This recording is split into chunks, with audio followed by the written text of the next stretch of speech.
All right, then we're going to get started here. We're going to get started. Good evening, everyone. I'm going to call the meeting to order, and Ms. Luton, who I can't see, but I know is there, would you show that all of the board members are present, with the exception of Ms. Alina Leonard, who has called me and got tied up with something and will be here in approximately 30 to 40 minutes. I told her not to rush because traffic is, what it is at this time of day, so she'll be here soon. And so we will begin with the Pledge of Allegiance led by me because we don't have, a worthy contender. I pledge allegiance to the flag of the United States of America and to the republic for which it stands, one nation, under God, indivisible, with liberty and justice for all. Got to say, I really prefer that when we have a beautiful youngster to lead the way, but there we go. Okay, and next we're going to do the approval of the agenda. Do I have a motion to approve the Tuesday, August 7th, 2018 Board of Education study session agenda? So moved. Thank you, Tim, and do I have a second? Second. Charles, thank you, and let's vote. What? All right, we're off to a good start there. Do you remember where all the buttons are? I forgot. It's been a good. All right. We have a lot to get to, so I'm trying to roll along. Okay. And there, that passed. And we'll move on to the public comments to address agenda items. And we have no public comments tonight. Thank you. And then we're going to move on to information reports. However, we do not have information reports tonight either, so we'll move past that. And so we arrive at 4.01, contracts, agreements, bids, and change orders. And hello, good evening, Ms. Embry. Good evening. Welcome to the podium. Thank You're you up. very much. So we have posted for you for first read 13 items on the contracts, agreements, change orders, and bids listing of over $15,000 and less than $500,000. As is our standard protocol, anything $500,000 or greater will be posted as separate agenda items. So you'll note that there are a variety of capital purchase items and also some software items that have been listed for your review. And we will seek your approval at the next board meeting. If you have any questions, I'd be happy to answer those or phone a friend. Any questions for Carol from anyone? Okay, we can mull those over. Okay. Thank you. Thanks. And we're going to move on then to Section 5, Board Policy. John? Yeah, no policies for review, but we did get a section 2018B from MSBA last week. So they're now in administrative hands to begin review. There's probably about 12 to 15. So over the next couple of months, you'll likely see some coming your way. The majority of those are legal updates or legislative impact, but we'll keep you informed, and you'll get to see those as first read either in September or October. So Very well. that's it for board policy. Thank you. We'll move on to new business, and we have Travis Shaw here, 6.01, modification of adult lunch price for the 2018-2019 school year. Hello. Good Hello. evening. Thank you. At the June 26th board meeting, you approved adult price lunch rates along with student lunch rates. However, we did receive new information on the 25th of July from the Department of Elementary and Secondary Education regarding an increase to the federal paid lunch reimbursement rate and the commodity meal adjustment rate. Both of these rates are used in the calculation along with the full price student meal to determine what the minimum adult lunch rate must be for a school district.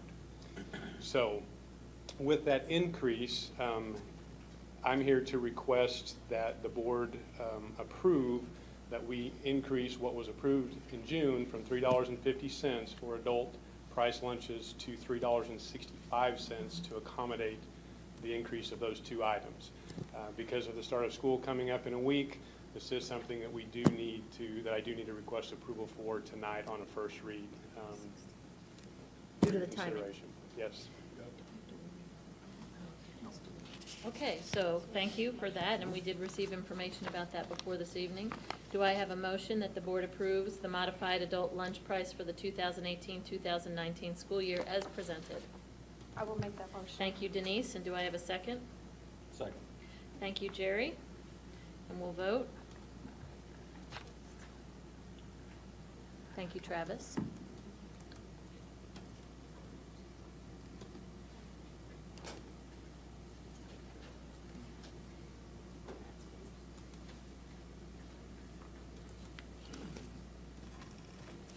And the motion carries. So we will move on to 6.02, which is a tax rate hearing update. And Carol Embry will come back. So this is for information only, to make sure everyone understands that at our next board meeting, we will have a tax rate hearing immediately preceding the board meeting, and that will happen right in this room. The tax rate is required to be set each year by September 1st, and we use the information that's been provided us by the state auditor's office as well as Greene County with regard to assessment values and consumer price index. That's part of the calculation utilizing the state auditor's forms. So just to provide you with some factoids relative to where we're headed, originally we were anticipating a 1% increase. Recall that this is not a reassessment year, so we were not anticipating any reevaluation of property. And the increase has actually shown itself to be closer to 1.4%. So we're still scrubbing the data, and we'll continue to work through that in terms of setting the calculation rate. The consumer price index this year is 2.1%. So had there been a stealth increase, we would be capped at a revenue growth of 2.1%. And to give you context over prior year, in the past year, it was the same. It was 2.1%. Prior to that, it was 0.7, and in 2015, it was 0.8. So that's great that we've seen those increases in the consumer price index to then allow us to also receive those revenue increases. And that's an indicator of our economy recovering and turning around. So also, you should know that anything that we do regarding setting this tax rate is in compliance with board policy DC2, which aligns us to Missouri Statute 67.110.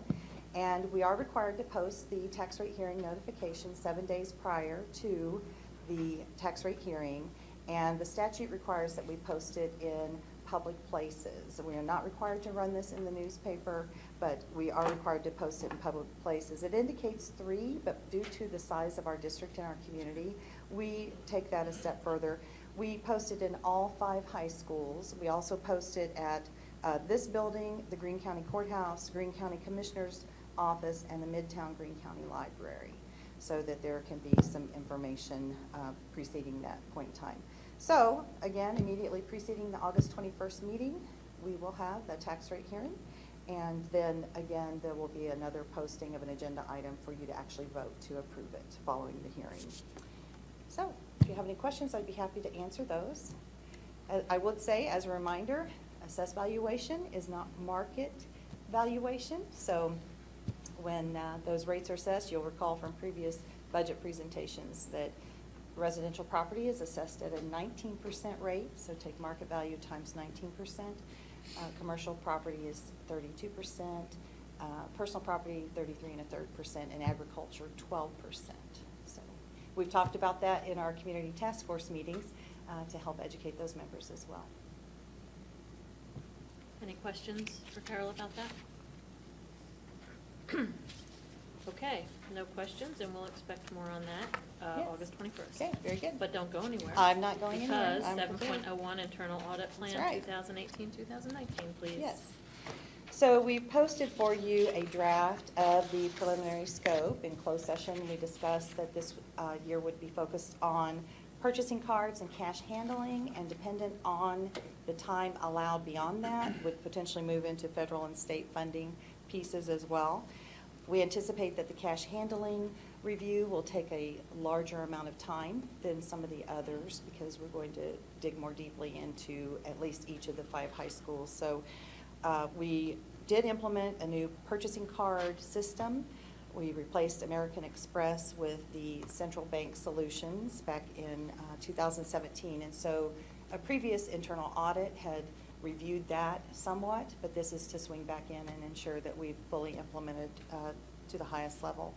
So the cash handling piece will be focused not only on the actual receiving of the cash that is taken into the various sites, but also reconciliations toward fundraising and recommendations for that. We need to implement something like that in our district. So I want you to understand that with regard to cash at central office, we really don't receive cash. So they'll be looking more at policy and procedures from that perspective. If you have any questions, I'd be happy to answer those. Otherwise, the full report, which will probably be only a couple of pages, will be posted for you prior to the next board meeting when we ask you to vote.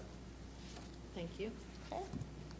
Want to move on to 7.02? Yes. The stars of the show. Yes. Here we go. So No pressure.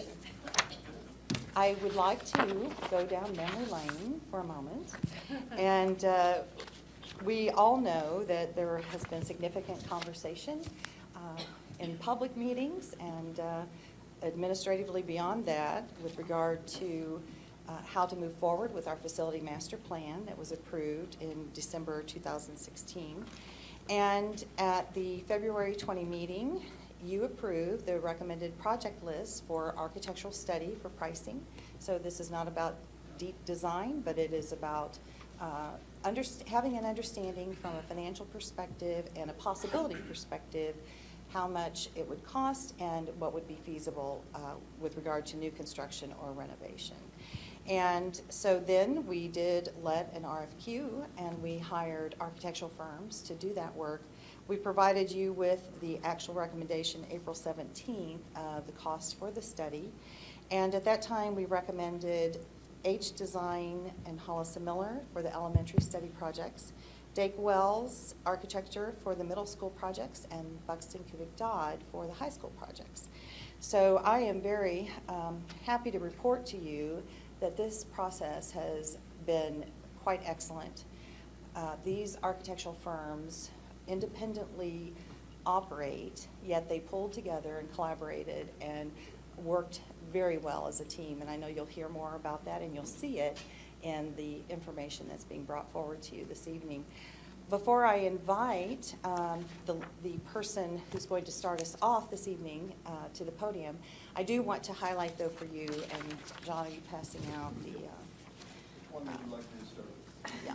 So we actually provided a similar version to this list. This is a listing of secure vestibule planning, because that has been part of our conversation throughout this journey. And certainly as we were building the budget for the 2018-2019 fiscal year, you committed a significant amount of money toward safe and secure vestibules and other safety features that we could enhance in our district. So this list provides for you an idea of those sites with safe and secure vestibules where they exist and they're functioning well. We also broke it down to exists but needs upgrade, and then lastly doesn't exist at all.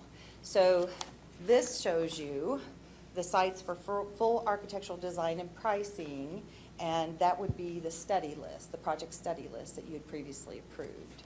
The middle columns represent, I'm sorry, I think I have a, yeah, I have it backward, I apologize. So they're broken into the categories. So then the sites of the architectural study are in the middle section. And the sites that are not part of the study are the first section. And what I'm indicating to you here, it's written correctly, but these would be sites that we would want to seek full architectural design and pricing, not just a project study of what would the possibilities be. So we are planning to move forward with that work to fulfill our responsibility of what you have approved in the budget already. And as with any agreement or contract, we would bring forward any resulting construction projects to you. But we want to definitely get that architectural work done. But again, it would be full design and pricing for those sites. So it's quite a list, as you can see. And then the sites where there is existing secure vestibule and they're not recommended for improvement, those are listed here. And you can see that we do have a number of sites that have been identified as safe and secure. I've highlighted for you that Parkview is on the list of sites that need a full architectural design and pricing project because it has one secure vestibule and one that's not, so that's why it made the list. And then while Watkins is part of the current architectural project study, it does not have any work that would affect that secure entry point. So we would still need to pursue that work there. Does that make sense to everyone? So this is just to apprise you of the other work that it's going on at the same time as this other architectural project study work. So, any questions? Okay. I'm going to invite Kirk Horner. I'm not going to invite him to join me at the podium. I'm going to invite Kirk Horner to go to his own podium. So in order for our teams of people to be able to easily share this information with you, they're going to conduct that from that podium over there. We do have it mic'd so that we can ensure that we're recording the information. And so I need to locate where this is. And Kathy, I may need to call on you potentially. So before Kurt gets started, this would be a place that I would recommend tonight. We don't have any additional votes at this study session other than closing. And Kathy would be welcome to take that roll call. So if you want to shut down computers, we have everything in hard copy, so you can take notes for use, because some of the print is fine on some of the bigger pictures, or the pictures, so And I think there's like 106 pages. welcome to flip through with us. And as we get recall, this going, we've so. conducted, in the past, we've used this process. It originated as a 4A's worksheet or 4 corners worksheet, where we talk about the affirmations, the ahas, the questions we might want to ask, and then what action steps we might take. So this has been reduced down to a 3A's process, because we know there will be significant action, but that's not the conversation for this evening. So Kirk will start us off with the presentation this evening, and then at the close of the elementary section, for presentation purposes, you will then have your opportunity to reflect as a team on what notes you have taken throughout the presentation. So just a reminder to take those notes and be prepared for dialogue after that. And then we'll do the same thing after the middle school section and then the high school section. Okay, the colored sheets that are coming last, there's one color for each. You can take your notes wherever you want, but this is an opportunity to kind of see how it's organized, like cue some of your thoughts. And we'll stop after elementary, after middle, after high. I think everyone has a set, Miss Jill. I'm gonna put one set for you. You have the presenters, and you have a summary sheet, and then you have the full slide deck. And Kurt will kind of walk you through the information that you have in front of you. So we'll turn it over to him. Very good. We ready to go? All right. Well, on behalf of the entire design team sitting over here, I just want to thank you, first of all, for the opportunity to study these projects in Springfield. It really has been a fun experience. We'll talk about it a little bit more, and I want to thank you for the opportunity to share tonight. I'm saying this now because you've got a lot of information coming your way, so if you have seatbelts, you might want to use them. But we're going to try to make this as painless as possible as we kind of go through this. I think you'll enjoy it. We've certainly had fun putting it together, and we're excited to be able to share it out with you guys. We'll be even more excited if the clicker worked. You may have to shift that so that it sees you. So, you tried it before? Is it on? It's amazing. Turn it on. Okay. There we go. So our first note here is tonight we are flying at 30,000 feet. We've got a lot of projects, 33 studies in all, that we need to kind of walk you through. So we are staying at a pretty high level in terms of sharing basic concepts and ideas related to each one of these studies. So there'll be plenty of time to dig into this in details. We'll be here long after tonight in terms of address questions or issues as need be, but we really are flying at a pretty high level to be courteous and respectful of your time. So the goals tonight is really to help start to provide a foundation of information for you to look at over the next few months to help you make some informed decisions about some of your current facilities and what those options and choices might look like. So we're going to kind of lay that groundwork tonight. Come on, clicker. Never fails. It's on your way. There we go. Yeah, there we go. Just like that, right? Just hit back that twice. And how about one more? There we go. Concise, consistent. So again, 33 studies all together by this team that we're going to kind of download tonight. We're trying to be consistent with the information we're sharing both in the slides and then the follow-up information that's in front of you. We cut a few forests down to get these prints to you, but I think it'll be a good tool for you as you start to look at the projects and options. And our other goal is to be respectful of your time and stay on schedule. I'll do some overall statements at the front that kind of lays the groundwork in terms of assumptions and consistencies that are in each one of these, and then we'll start out with elementary and early childhood through H design, and then we'll go to the middle schools and then the high school. Again, as John said, we'll have little exercises in between and hope to be able to keep this within about 90 minutes. So does that sound all right? And all the information is going to be on the slides. I know it's tempting to jump to the summary and look at all the pricing, right, for all of the projects, but there's a lot of critical stuff that, watch the slide deck. Okay.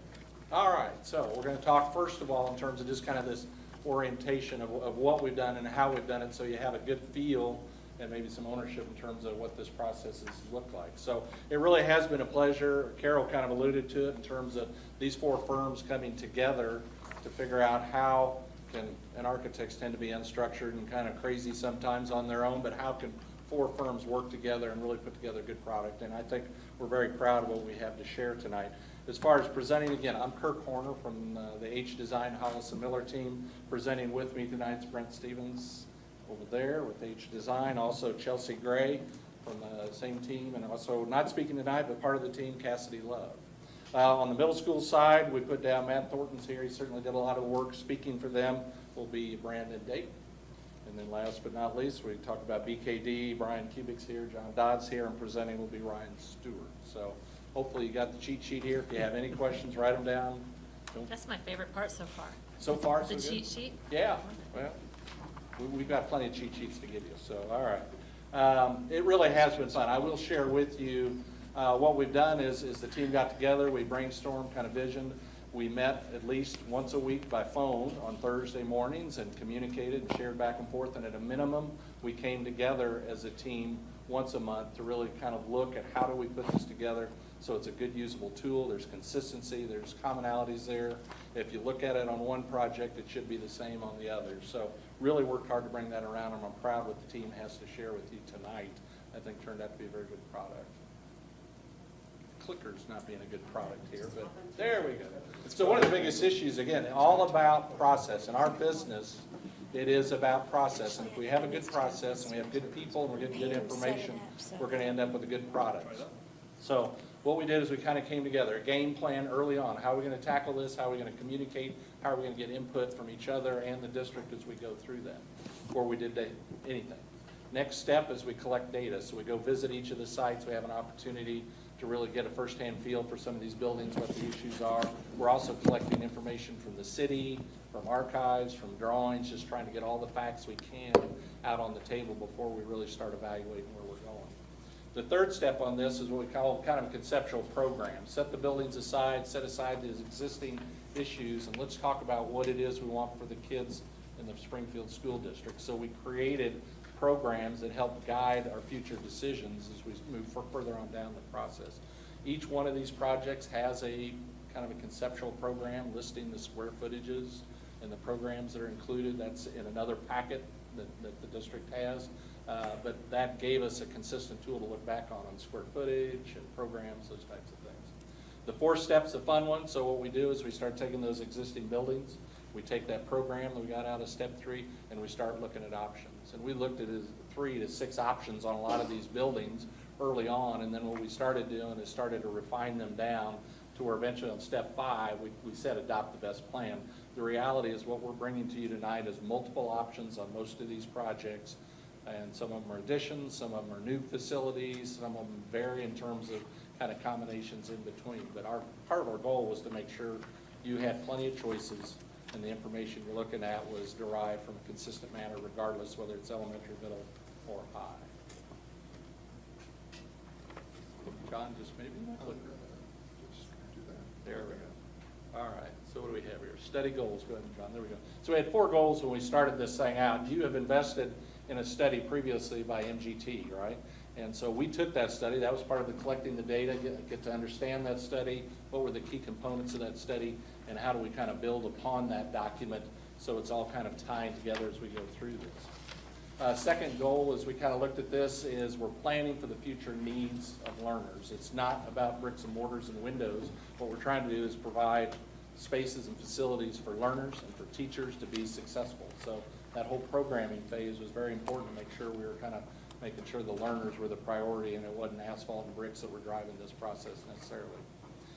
We provide realistic options and choices. So again, we looked at many and filtered those down to the best 1, 2, or 3 options on some of the projects based on what we've done. I want to share, I think the whole team's available.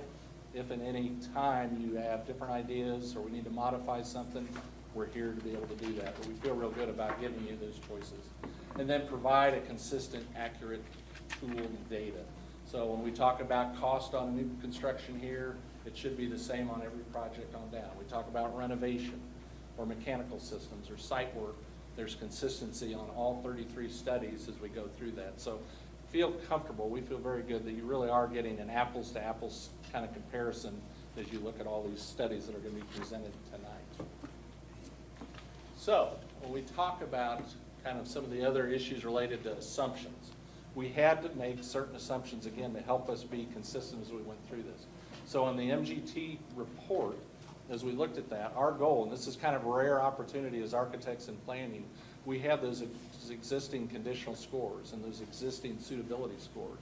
So our goal, as we talked and worked together, is, okay, what are we shooting for? As we look at the programming, we look at the construction, the renovation. So what we adopted was to say on new construction, if we're starting a project from the ground up, our scores should be somewhere in that 95 to 100% range.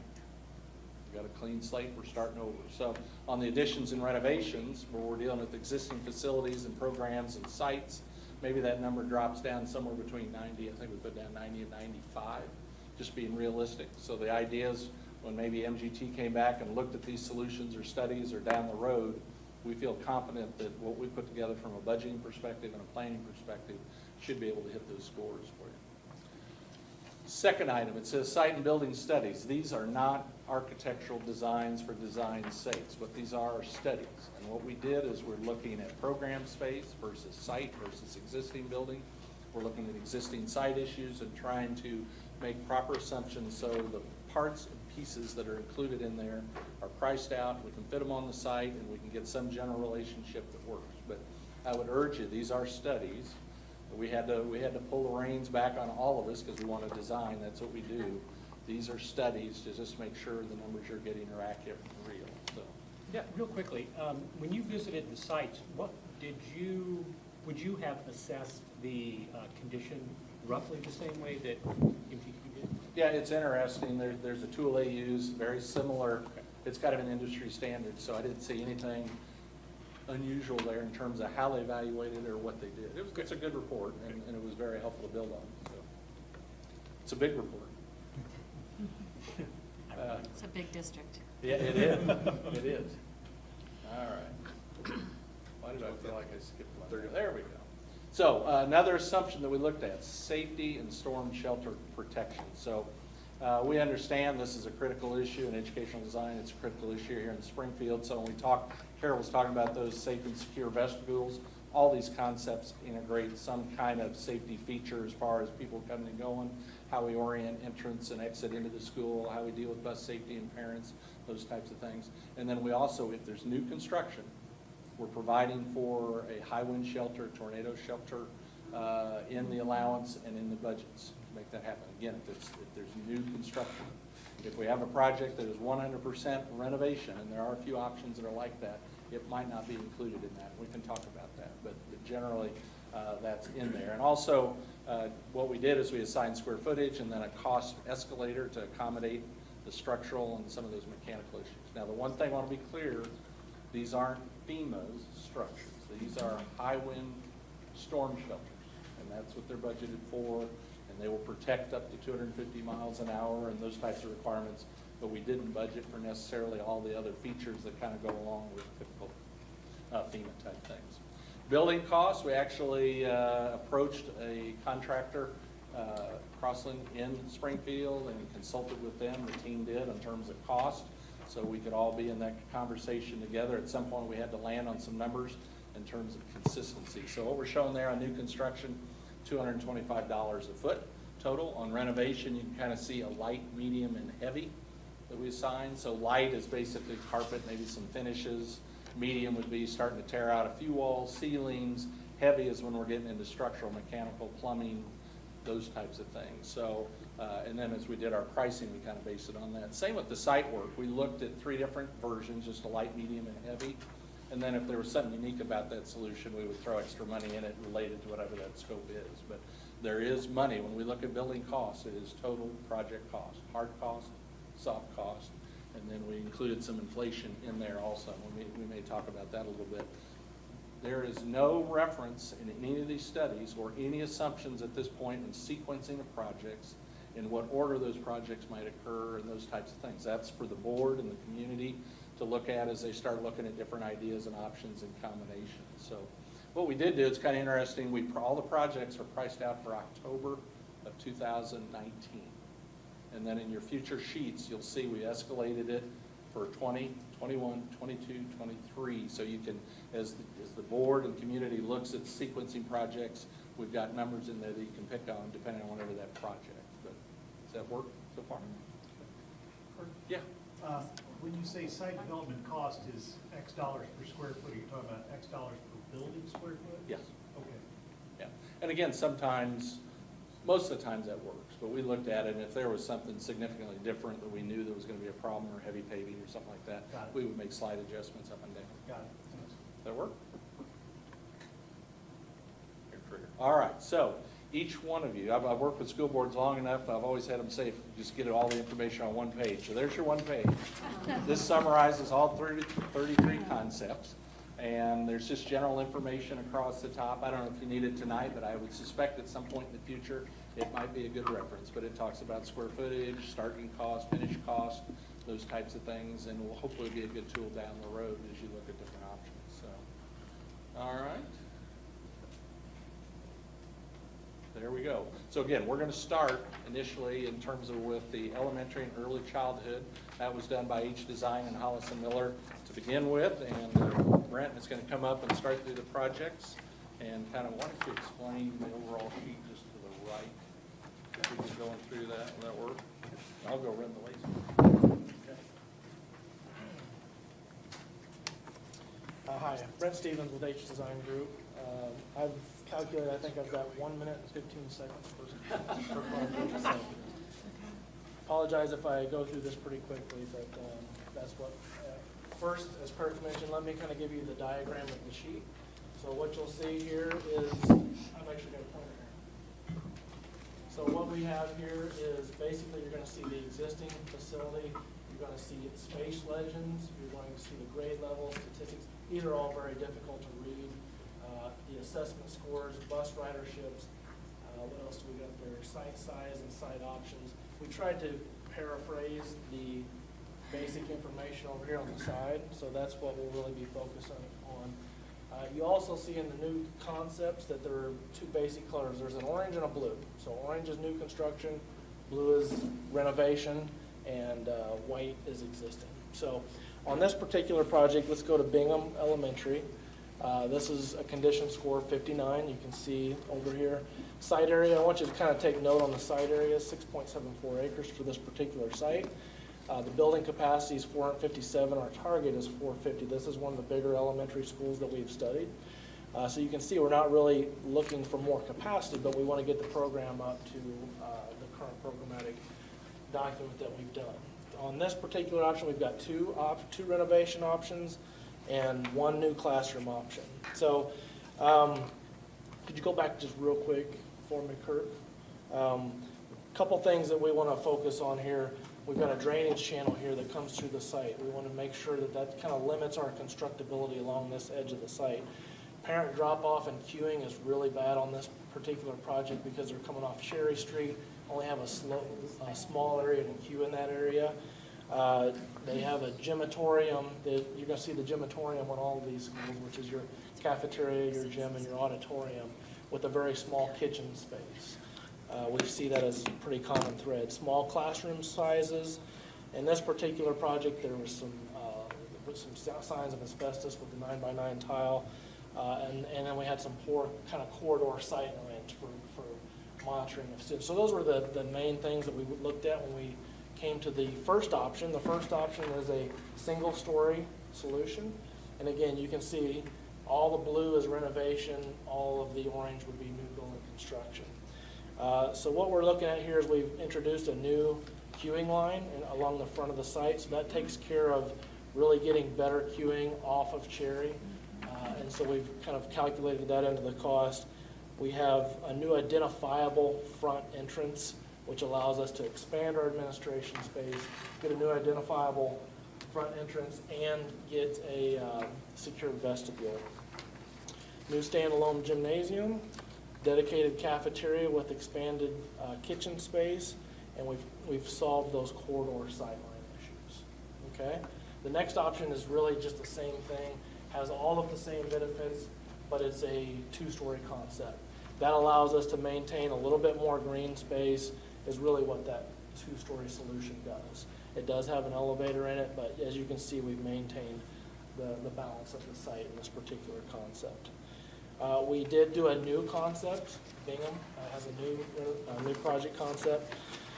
All the obvious benefits of a brand new facility. I mean, when we're looking at the brand new facilities, you've got your neighborhood configurations, you've got flex spaces, functional design, new efficient MEP systems, daylighting opportunities, all the obvious benefits that come with a new project. And that's why Kirk mentioned we're at the 95 to 100% on those.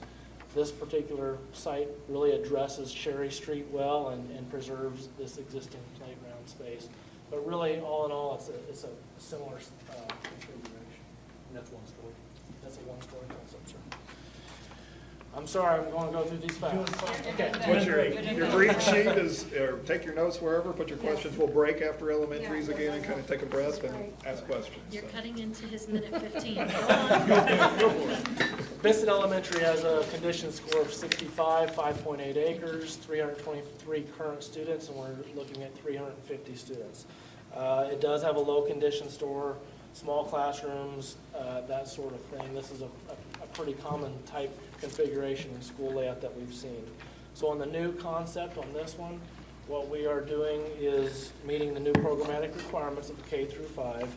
Again, new identifiable front entrance, secure vestibule, and expanded administration space, a new standalone gymnasium, right? And you'll see that on all of these. A dedicated cafeteria and kitchen expansion space. So again, we're solving that issue. And then a preservation, a really good preservation. When we're looking at these, on this one, we looked at growing this way, we looked at growing this way. We felt like the preservation of that playground space made more sense. And we're also adjoining a park back here, so we've got a bit of space back there. The new version of this is, again, that we're at 350 capacity. So this one's a little bit smaller than the last one we looked at. Let me get my notes here. Again, I won't repeat the obvious benefits of a brand new facility. You just get that with your new concept. This particular building, we pushed it off back against the street. We felt like we had plenty of playground area, but this really gives us a little bit of buffer off the street and provides for a nice parking / bus drop-off, parent drop-off combination there in front of that school. And it does get all of the parking in front as opposed to on the side. Right. Boyd, Boyd's a fun one. Boyd is, and the reason I want you to take note of the acreage is it's on 1.49 acres. It's an extremely small site. It's a really landlocked site. We don't see opportunities for purchasing of properties around this particular property. It's a 204 current capacity, and we're trying to get up to 300. So you can imagine what we're trying to squeeze in on this site.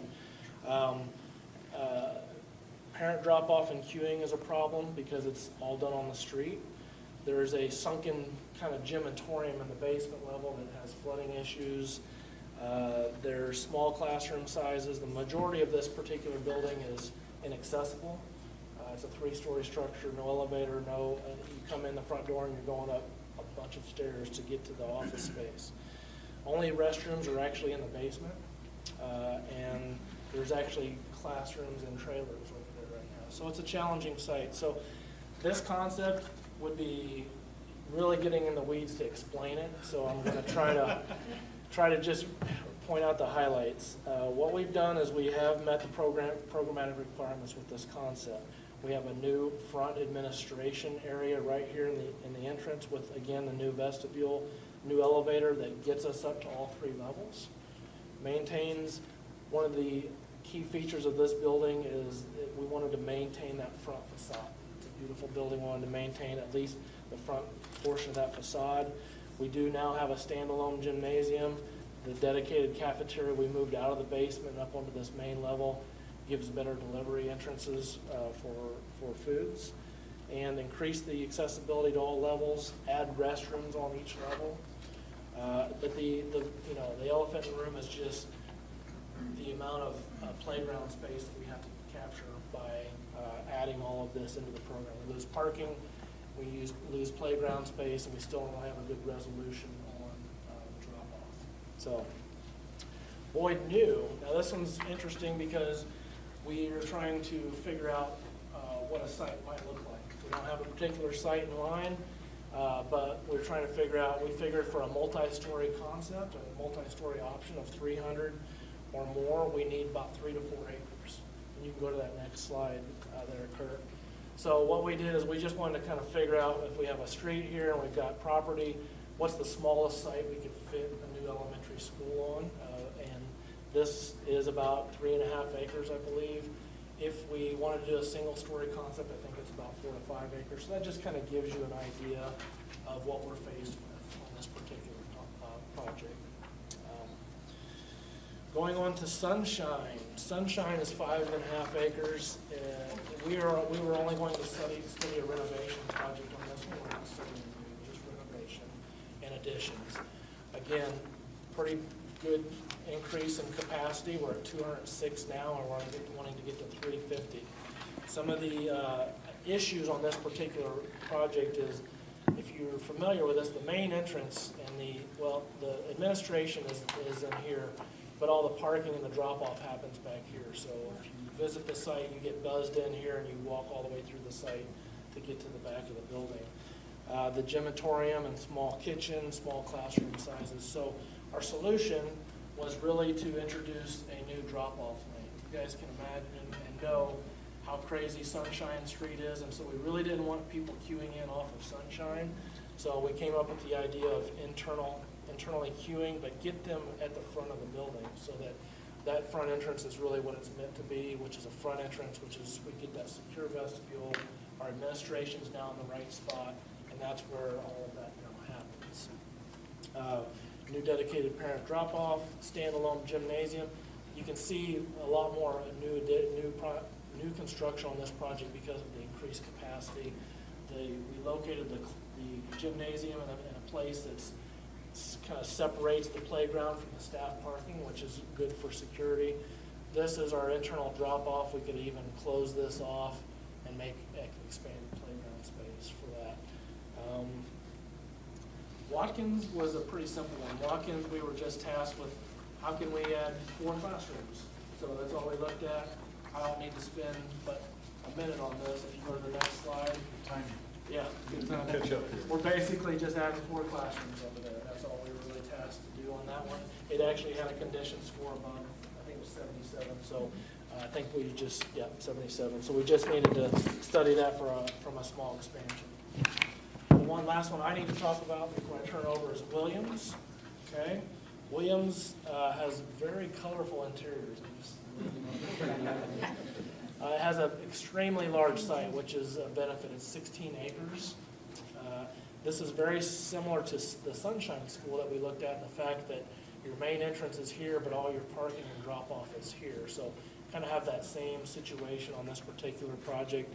Again, the same thing with the gymatorium back in this, it's right there, in the small kitchen, all in that area, and then the small classroom sizes. So our renovation concept on this one was to, again, we're meeting the programmatic requirements. We're moving the main entrance. On this one, instead of trying to get a drive lane off of Kearney, and we have this pedestrian walk bridge to vie against, we just left the existing queuing parking lot drop-off space where it is and moved the entrance. So we've actually moved the administration around the corner, and that allows us to get what we need for vestibules and our administration in that area. Again, we get a new standalone gymnasium, dedicated cafeteria, and expanded, which happens in this area, expansion. The last one that I want to go over is the new concept. Again, all the obvious benefits of a new facility. The building location on this one is set back to provide some relief. It's good for security to give it some relief, especially from a street that's this far. You can actually kind of see the outline of the existing building. So with the larger site, obviously we can build it back a little bit and, construct while another one's being occupied. The extra property allows us to do that. And then really just centralizes the group parking in the front of the building and separates the play from the parking. And I'm gonna pass it on. I don't know how- You did great. What do you want to do with your Great. extra time? Yeah, you did great. You doing it? You guys will pass it on to someone. There you go. Well done. Thank you. Hi, I'm Chelsea with Hollis and Miller. Kirk's going to do the laser show for me, and let me know if you can't hear me in the back. All right, Delaware Elementary. This site is located between Delaware Avenue and Pickwick Avenue. It received a condition score of 66. It sits on about 7.5 acres. We're currently serving K through 5, and there's an intention of additional SPED program at this location. It has a current capacity of 283 and a targeted capacity of 350, and we're going to look at one renovation and one new option for this. Delaware renovation utilizes the existing spaces and then adequately sizes the classrooms to the new program that would be located in this school. We're adding additional program required classrooms, which you're seeing in the orange, and a new physical education and art and media that would also be your high wind shelter. And a new secure entry down in this southeast corner that has visibility to the bus drop-off and the parent drop-off, kind of in two directions. This study does have longer than ideal walking distances, as you can see, since we're kind of adding in many directions. Delaware new construction moves parking primarily over to the Delaware Avenue side of the site. And we have a secure central main entry there right off of the parking that has visibility out to the parking, visibility of the approach.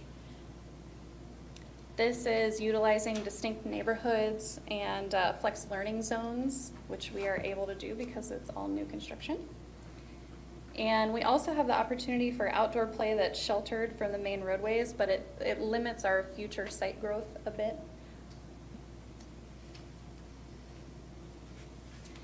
Robertson Elementary.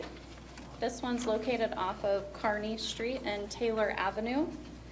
It received a condition score of 63. It sits on just over 3 acres, and it currently serves K through 5.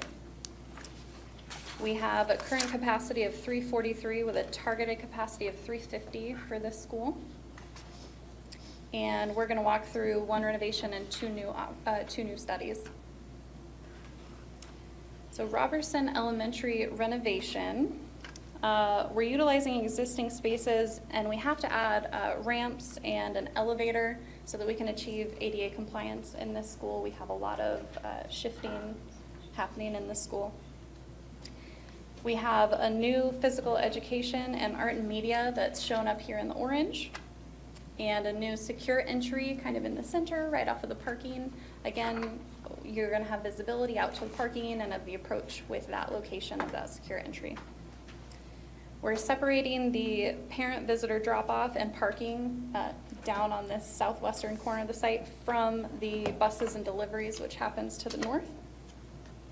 And we're leaving site for future expansion that's shown out here kind of in this play zone, although the building circulation, if you were to expand that direction, wouldn't be ideal, especially considering the existing layout of the building. We don't have distinct neighborhoods. Could you flip back real quick? We don't have any distinct neighborhoods as we would in a new option for this site just because of that existing building.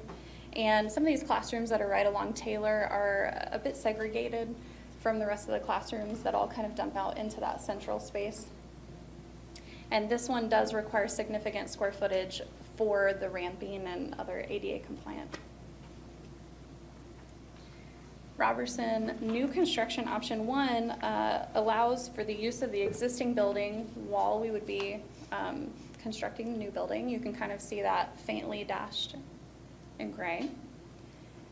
We're situating this building centrally on the site between the parking and the play. And again, separating that parent-visitor drop-off and parking from the buses and deliveries that are happening up there to the north. This has a more functional building layout and opportunities to have those classroom neighborhoods and flex learning zones that we'd like to have in comparison to the renovation option. And new construction option 2, this mirrors, it has all of the same strengths and weaknesses that the previous option had, but we wanted to look at a 2-story option for this site so that we could free up additional site for play, future expansion, anything we might want to do over here on the west side of the site. Roundtree Elementary is located off of Grand Street between Fremont and Kickapoo Avenues. This received a condition score of 63. It sits on just under 3 acres of land and serves K through 5. The current capacity is 277, and we're targeting 300. And we're just going to look at one renovation for this option. The Roundtree renovation option studies keeping the original 1917 building on the site, which you can see here in the middle in blue. And that would be used for classrooms and then support for those classrooms like Title I spaces. And then we're also adding new physical education, food service, and an admin suite that's to the north, that's near your parking, has a secure main entry and visibility of that parking. All of that new is shown in orange. Due to the existing building layout for this school, some of these classrooms that are in here in the blue don't have natural daylight. That's not ideal. We tried to avoid that on other sites, and I think we successfully avoid that on all of our other sites, but it's a weakness of this option. Bowerman Elementary is located off of Douglas Avenue and High Street. It received a condition score of 70%. It sits on just under 3 acres and currently serves K through 5. There's a current capacity of 352. We're targeting a capacity of 250 if we were to move this to an early childhood education program in this school. And we're going to look at 2 renovations and 1 new study for this site. So Bowerman Renovation 1 utilizes the existing building and the classroom spaces that are already built out.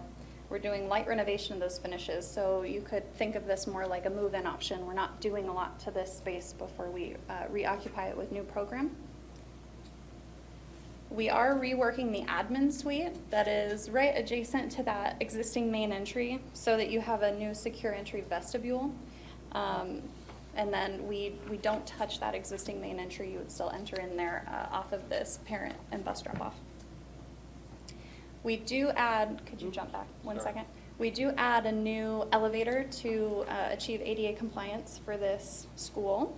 And we're utilizing all of the existing site work, site circulation that is already happening at this school.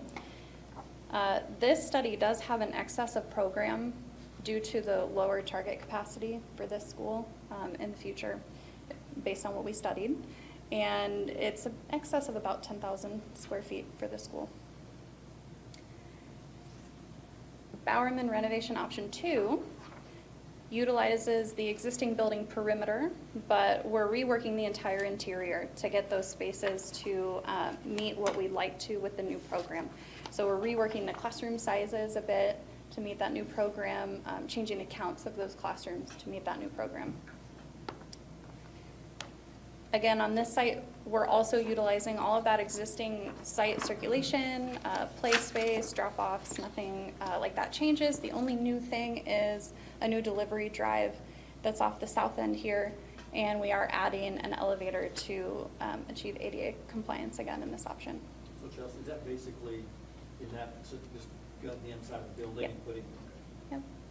We have a little bit of variation in the classroom sizing than we did in the existing sizing. So we're basically addressing that in this option. Bowerman Elementary new study reduces the size of that building. Like I said, we have an excess of program in the existing building. So we're getting this down to a single story with new construction, and we're downsizing this to about 35,000 square feet. We're adding a new, so we're pulling the parking off of Douglas. We're kind of stretching it down the side of the building. We're centralizing that admin and that secure entry vestibule right there off of the parking, so that you can see the approach. You have access to the parking, short walking distances, all the things that we've talked about in previous studies. And with a study like this, we have ideal opportunities to be able to sculpt the classroom neighborhoods, the flex learning spaces, the media spaces to what we'd really like them to be. Southwest region doesn't have a condition score because it's not currently a building. We are targeting to locate this on, it's located off of, let me back up for a second. This is the Carver Middle School site. This is property that the district already owns. So we would be tying in off of Farm Road 160 and constructing adjacent to the existing Carver Middle School. We would have the same target of a 250 capacity for an early childhood education program to be on this site. And we're going to walk through one new study for this. This study utilizes that existing site entry access road. So we are going to have some site circulation overlap with Carver Middle School. Everything comes in off of one road, off of Farm Road 160. So certain times of day you would have overlaps in bus, parent, visitor, all of that site circulation that happens funneling in and out of that main road. There is substantial site here, however, to have flexibility in the building's placement and future growth that we might want with this school. And again, ideal opportunities to sculpt the neighborhood classrooms and learning spaces, flex learning, media, art, all of those spaces. And our last elementary early childhood is York, which is located between Nichols Street and Central Street. It received a condition score of 69. It sits on just over 3 acres of land, currently serves K through 5 with a current capacity of 302 and a targeted capacity of 250, again, for early childhood education programming here. And we're gonna look at 2 renovations and 1 new study for this site. So renovation option 1 for York utilizes the existing building and the classroom spaces with a medium to heavy renovation of the interior spaces. So this is very similar to what we talked about for Bowerman, first option. It's essentially a move-in option, and we're gonna leave all of those classroom walls, no matter what their size, as they stand. We're reworking, oh, can you jump back? Sorry. We're reworking the admin suite with a new security entry vestibule, and that existing main entry stays on the north end. We do have to add an elevator down here to the south to maintain ADA compliance in this building as well. And again, utilizing all of that existing site circulation. The key with this study is that it does not fulfill the new program requirements that we would need to meet that 250 early childhood program with the existing building size. Renovation option 2 addresses that comment. So this study retains a portion of those existing classrooms that are over in the blue and food service. And we're basically demoing the portion of the building where we have a lot of level changes happening. We're going to address our ADA concerns. And then we're going to add an entire wing that has a new classroom neighborhood, SPED, Title I, media, and a new admin suite with that secure entry vestibule right off of that parking. Yeah, and all that's shown in orange. And the York new construction option reduces York down to a single story. And then we're reorienting this building, we're kind of pushing it down into the southwest corner so that we can pull parking up closer to Nichols Street. We're adding that new secure main entry happening up in the northwest corner that has visibility out to that parent bus drop-off and the main street. And then again here, ideal opportunities to sculpt those neighborhoods, flex learning spaces, media, and we have play kind of tucked here in the crook of the building.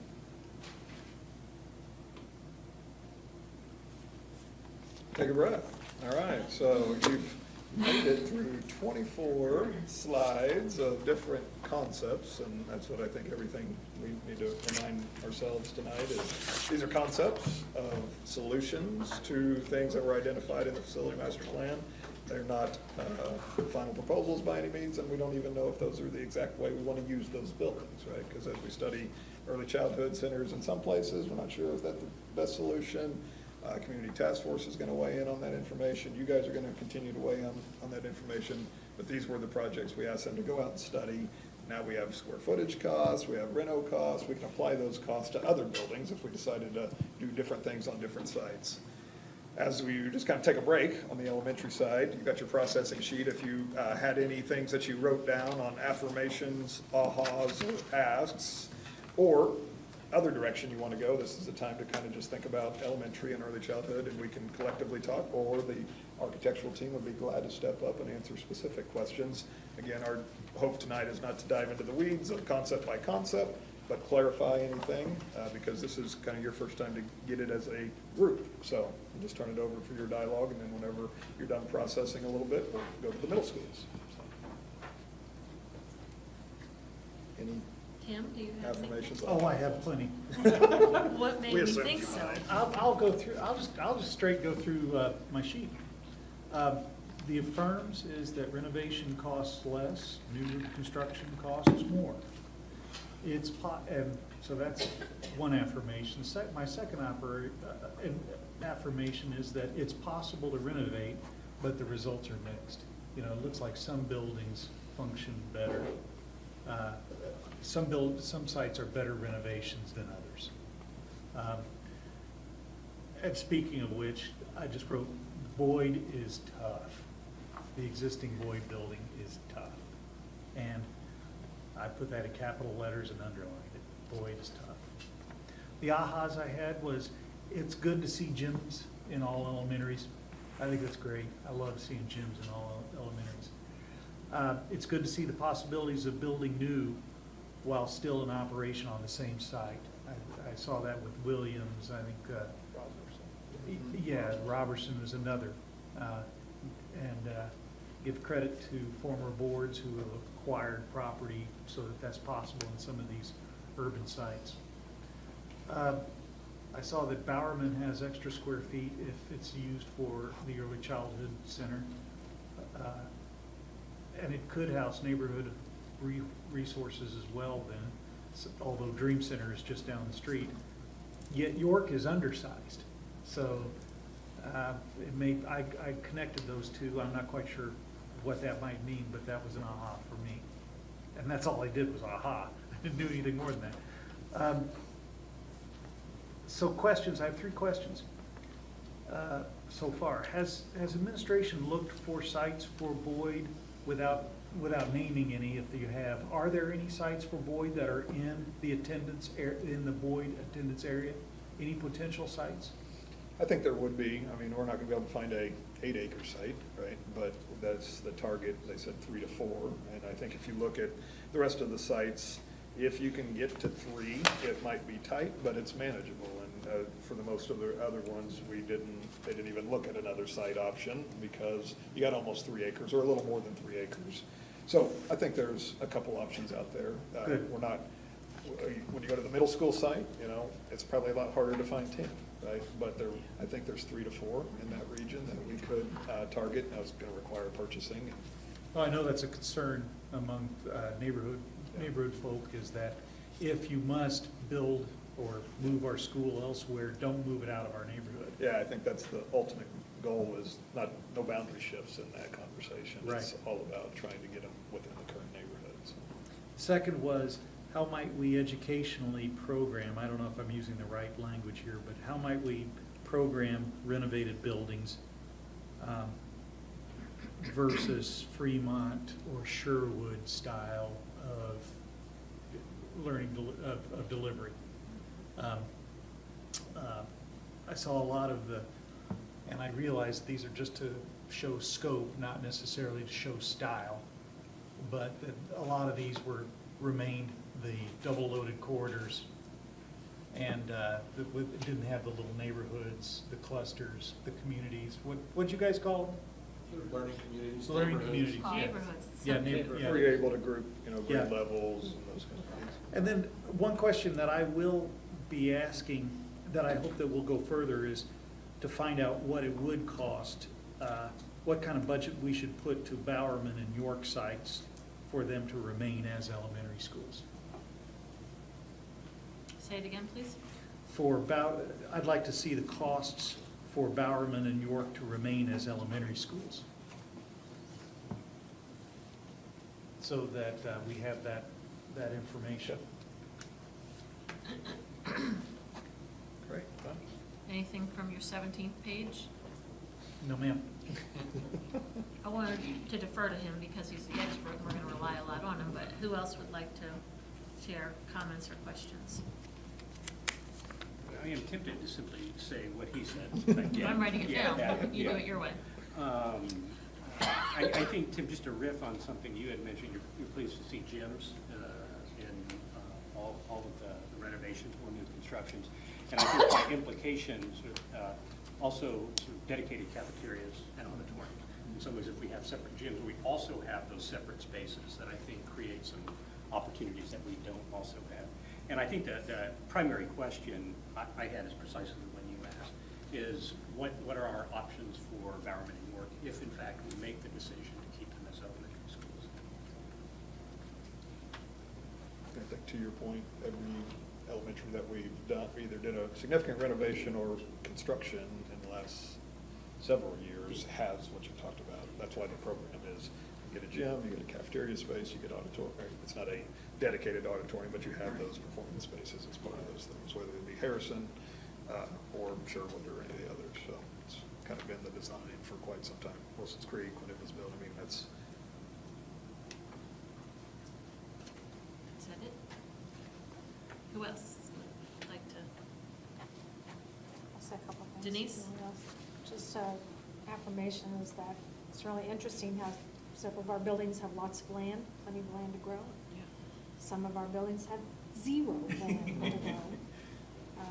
And the AHA is just simply, I think I kind of already knew this, but it's interesting to see the list of the need for our secure and safe vestibules in all our building, which some of that wasn't even presented tonight, so that can be for another time. And then questions I really would like to know is that we saw a variety of costs between our renovations and new facility, anywhere from a difference of 7 million, some 5 million, I think 1 million, but so what my question is, so will the renovation really reduce facility maintenance costs in the future versus just a brand new building?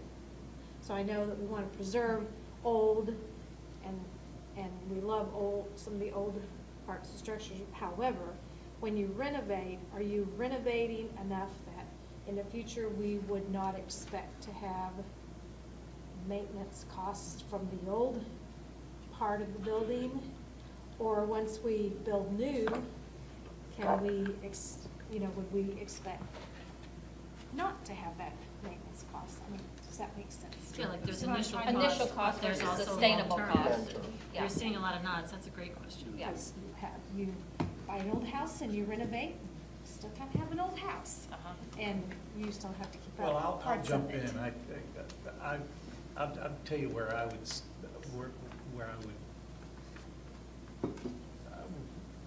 where I stand on that, is that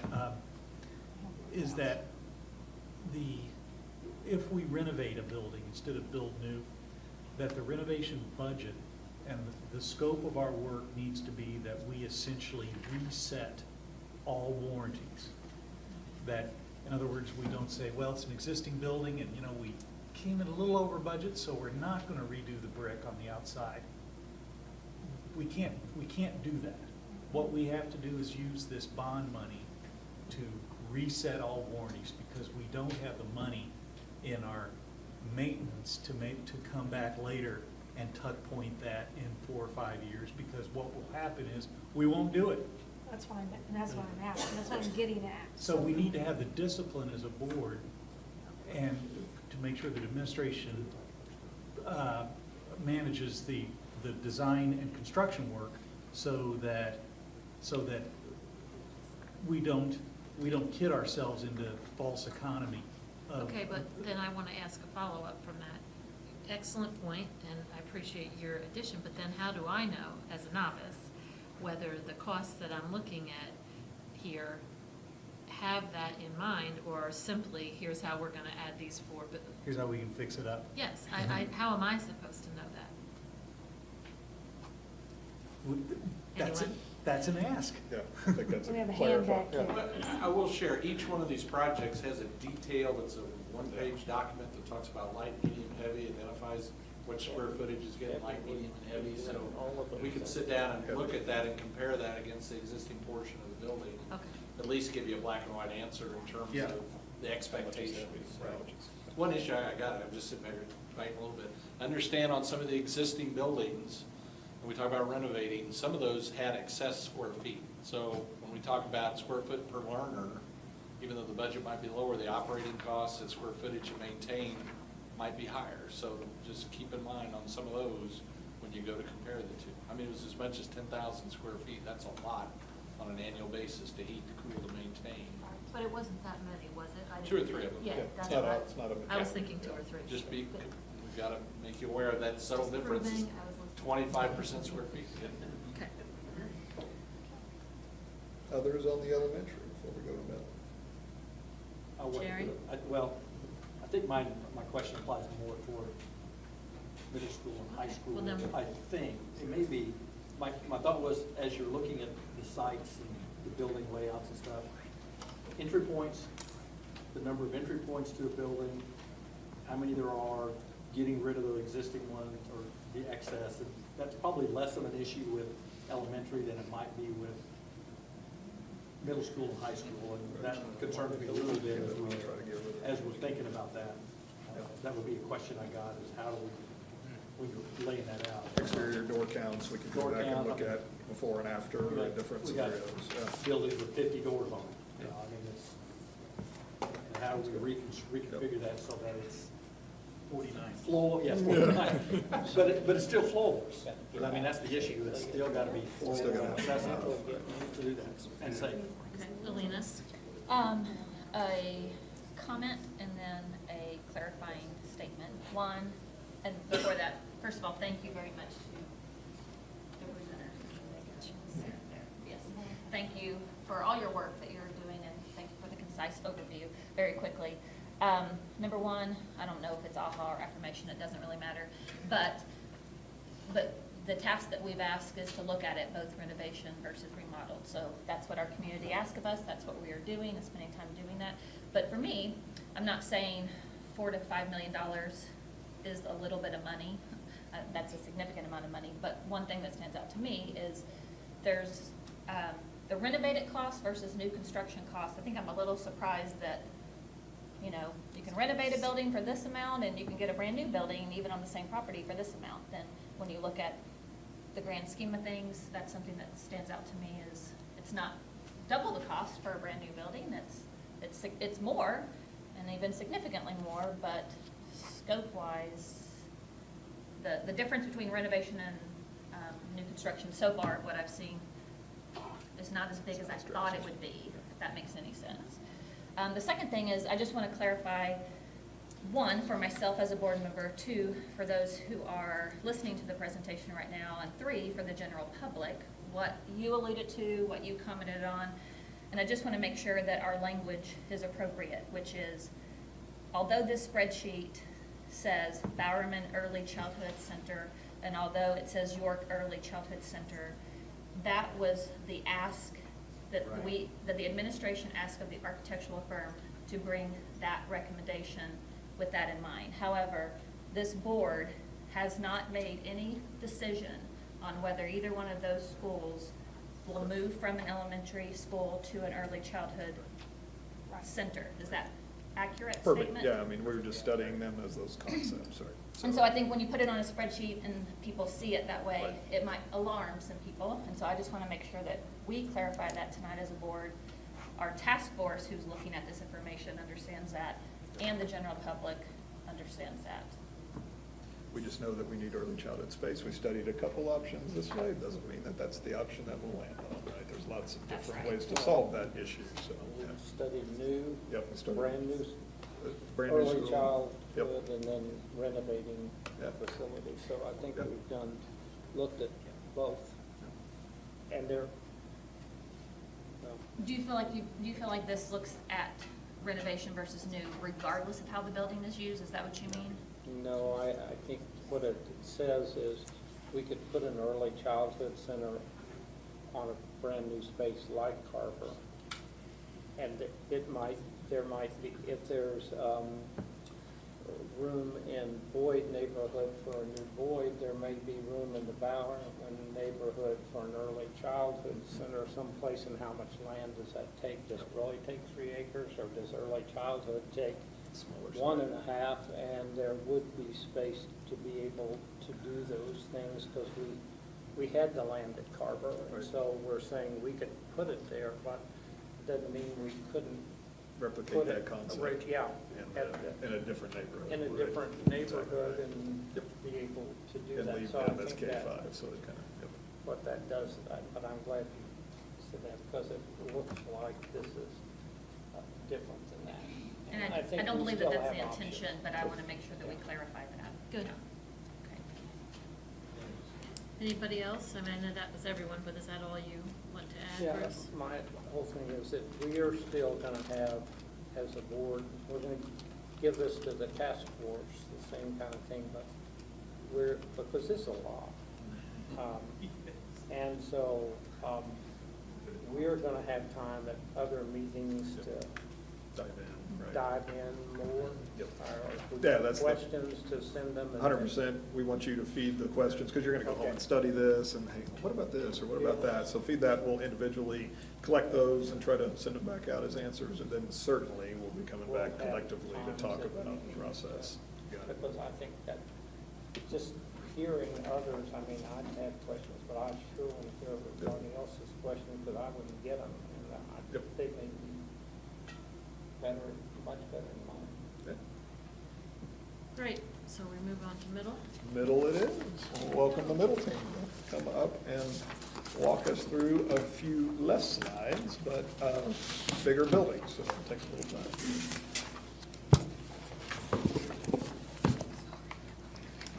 We got lots of stuff. I know, we got lots of stuff.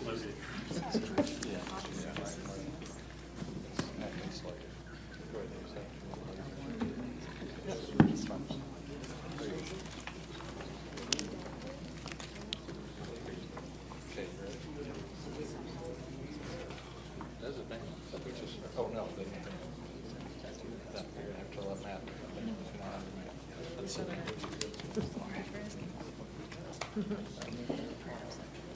Okay, thank you, guys. We're going to start on middle schools. My name is Brandon Dake with Dake Wells Architecture.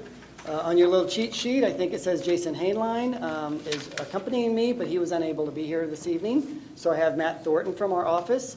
Matt has been instrumental in helping with these options. So I'm going to go through 4 middle school sites, multiple options on each, and try to move along as quickly as I can. So the first one we're going to look at is Pleasant View. It had a condition score of 69. It's on a site of 24 acres. The grade served is K through 8.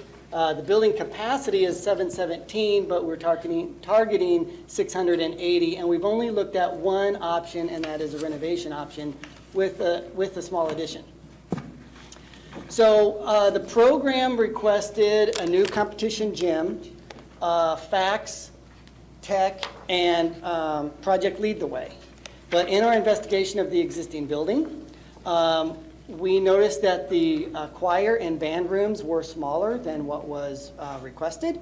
So we actually are proposing converting the existing choir and band rooms into those 3 originally requested spaces, the Fax, Tech, and Project Lead the Way, and adding a new choir and band room to the building. And on the front, we're proposing the new gymnasium to be located near a new main entrance with a secure vestibule. So the main entrance currently is on one side of the offices. We would be flipping it to the other side. And then connecting this new addition to the existing building with this pre-convened space. So the idea is that we would be taking the noisy spaces and wrapping them around the existing gymnasium that is sitting here to keep that clean. And then you can see the rest of the existing building is in blue. That is light renovation and primarily includes HVAC upgrades, complete HVAC upgrades, and some finish upgrades.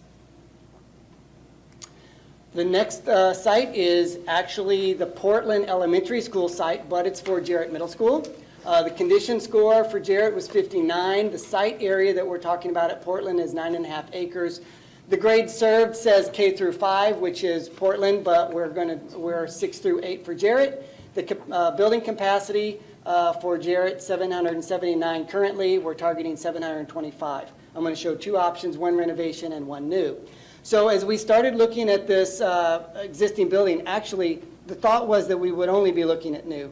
But as we looked at the Portland building, it's actually got potential to be renovated and expanded onto. So this option is doing just that. We're maintaining the existing main entrance, but renovating it and adding a secure vestibule. Renovating the rest of this existing building, and then removing a small portion of the building and adding an addition, a pretty large addition. Now the site slopes 20 feet from east to west. So we actually have a lower level and an upper level on this end of the building.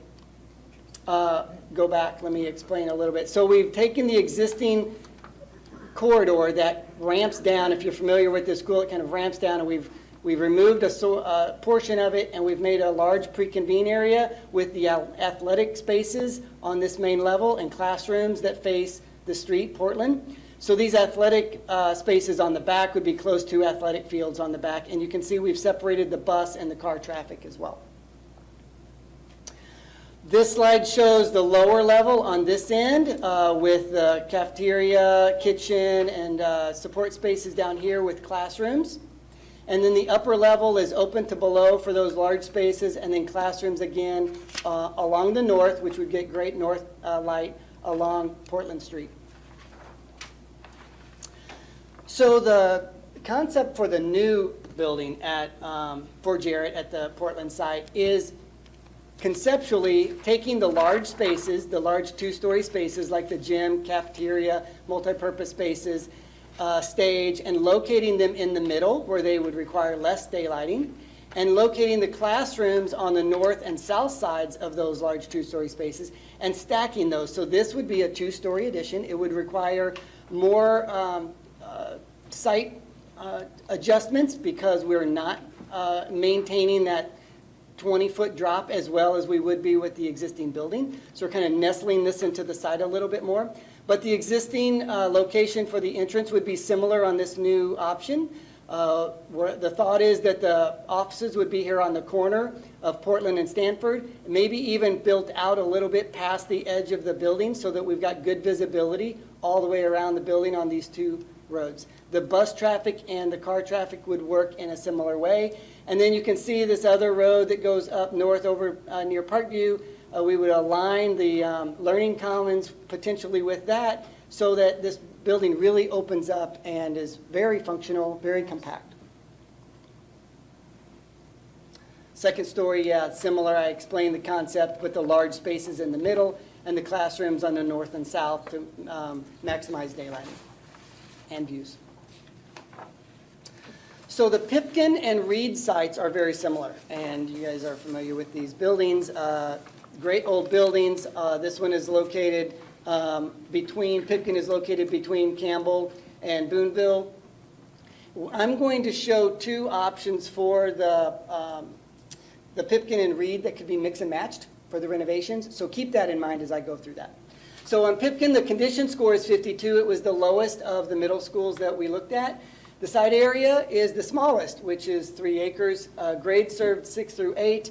Building capacity currently says 840, targeted 550 to maintain kind of the site size that, that is located here. And then one renovation and one new option was what I will present. So for the renovation of the existing building, now when we're talking about the renovation of Pipkin and Reed, we're talking about a complete gut and renovation. We would be maintaining the exterior walls, we would be maintaining the structure, but practically everything else would be removed. Complete gut and remodel. These old buildings, through our analysis, have really good bones. That's what we like to say to translate. They're structurally sound. They don't build them like that anymore. So these are great buildings. The question was, when we entered this, is could they be converted to utilize the program that you guys want to use them for? So we believe that they can. There's potential there. And so one of the challenges, well, two main challenges, but one of them is this lower level. Because the way these buildings are built, it has sort of a basement feel on the lower level. In this renovation option, we looked at opening that up. So I'm going to explain the other difficulty on this project was this split level entrance. So I will explain that in a minute. But this basement is tucked down underneath and the grade is built around it. So our thought was to locate large 2-story spaces on either side of that and then cut into the site so that we could open up this lower level into a learning commons and make it much more inviting and less feeling like a basement. And then locating the classroom spaces, again, around those 2-story spaces, so we would have 2 levels of those classrooms. And then complete gut and remodel of the lower level of Pipkin. Go back, let me explain this entrance a little. So to get ADA accessibility, because that is a big issue on these old buildings, you enter currently at a split level and you go up to the main level where the offices are. So this option, which could be also done at Reed, is looking at large ramps that would gradually rise as you go up towards the building. So we would actually convert and raise that existing entrance up to the first level. So they are on level with the offices. You don't have that split level anymore.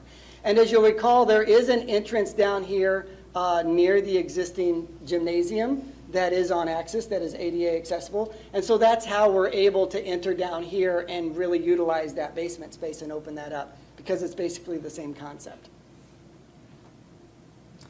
So it looks like a game of Tetris, but you can see how we've got the large spaces on either side, classrooms pushed out to the edge around the streets, renovation, complete renovation inside the existing buildings. Now, let's talk about the auditorium a minute. You guys are familiar with the auditorium. It's not just on the second floor. You go to the second floor and then you go higher. And then there's a sloped floor that goes down. So through our investigations, we found that underneath that sloped floor, there is a flat concrete floor that matches, that aligns with the second floor of the rest of the building. So the sloped floor that you see is all built out of wood and raised up. So we can remove that wood. You've got a flat floor there already. And then we can renovate that existing space to be classrooms and other spaces that you need. So, although it would at first appear like that would be a really difficult issue, it turns out it's not so bad. So good news on that. Okay? That is the same for Reed as well. So from a new building perspective, we took a very similar approach that we did with the Jarrett, which is putting the large spaces in the middle of the site, the gym, the stage, the cafeteria, those spaces that are 2-story or large volume. And then we wrapped the classrooms all the way around those spaces so that we could maximize daylight and views. Main entrance on this particular option would be on the south, but you can see these large corridors that could be used as collaboration spaces and things. So it's not just a narrow corridor. It's got some width to it so that there's some multi-function to it. If we go to the upper level, This is the smallest of the middle schools that we've looked at for population size. So you can see that there's a corner missing. It's like a boxer with his teeth knocked out. It's not complete. You will see when we get to Reed, there'll be the same option, but it will be a complete square. So again, we're trying to keep it compact and functional. And so we've wrapped the classrooms around this large 2-story space that's open to below as far as program allowed. Okay. So Reed has a condition score of 66. The site area is 4.78. Plus we have additional parking off to the west that is not calculated in that acreage. Grade served 6 through 8. The building capacity is 740 and we're targeting 725. I'm going to also show 2 options, 1 renovation and 1 new. So although the entrance could also be solved here at Reed like we proposed on Pipkin, here we're showing a new entrance and a vent entrance, a new main entrance with a secure vestibule and an event entrance over here on the side where you have a current entry. And we've converted the locker rooms to new offices and opened up a middle area. Rather than just the basement, we opened up an area for the learning commons. There's a stage off to the side. So it really opens up the middle of the school and it pushes the learning spaces around the perimeter. New competition gym on the back side, locker rooms and kitchen, kitchen right here. Complete gut and remodel of the existing school. Advance to the upper levels. And then on the, actually the first level up, first floor, there would be an extension of the classroom wing. And then the upper level would stand alone, although it would also have the renovation as we discussed for the auditorium, removing the wood sloped floor and converting it to classroom spaces. The beauty of those options, the renovation, is it maintains the character of those old buildings. We do believe that we can reset the life of those old buildings, but as you can see through those numbers, we are using the maximum heavy renovation numbers that are really close to new construction numbers to get there. So, similar to Pipkin, we have located the large spaces in the middle, pushed the classroom spaces to the perimeter, have a new entrance with secure vestibule on the south side, leaving an event entrance up where the existing event entrance is. And then you can see this completes, because it's a larger area, population, it completes the second floor more thoroughly with classrooms all the way around, maximizing daylight and views.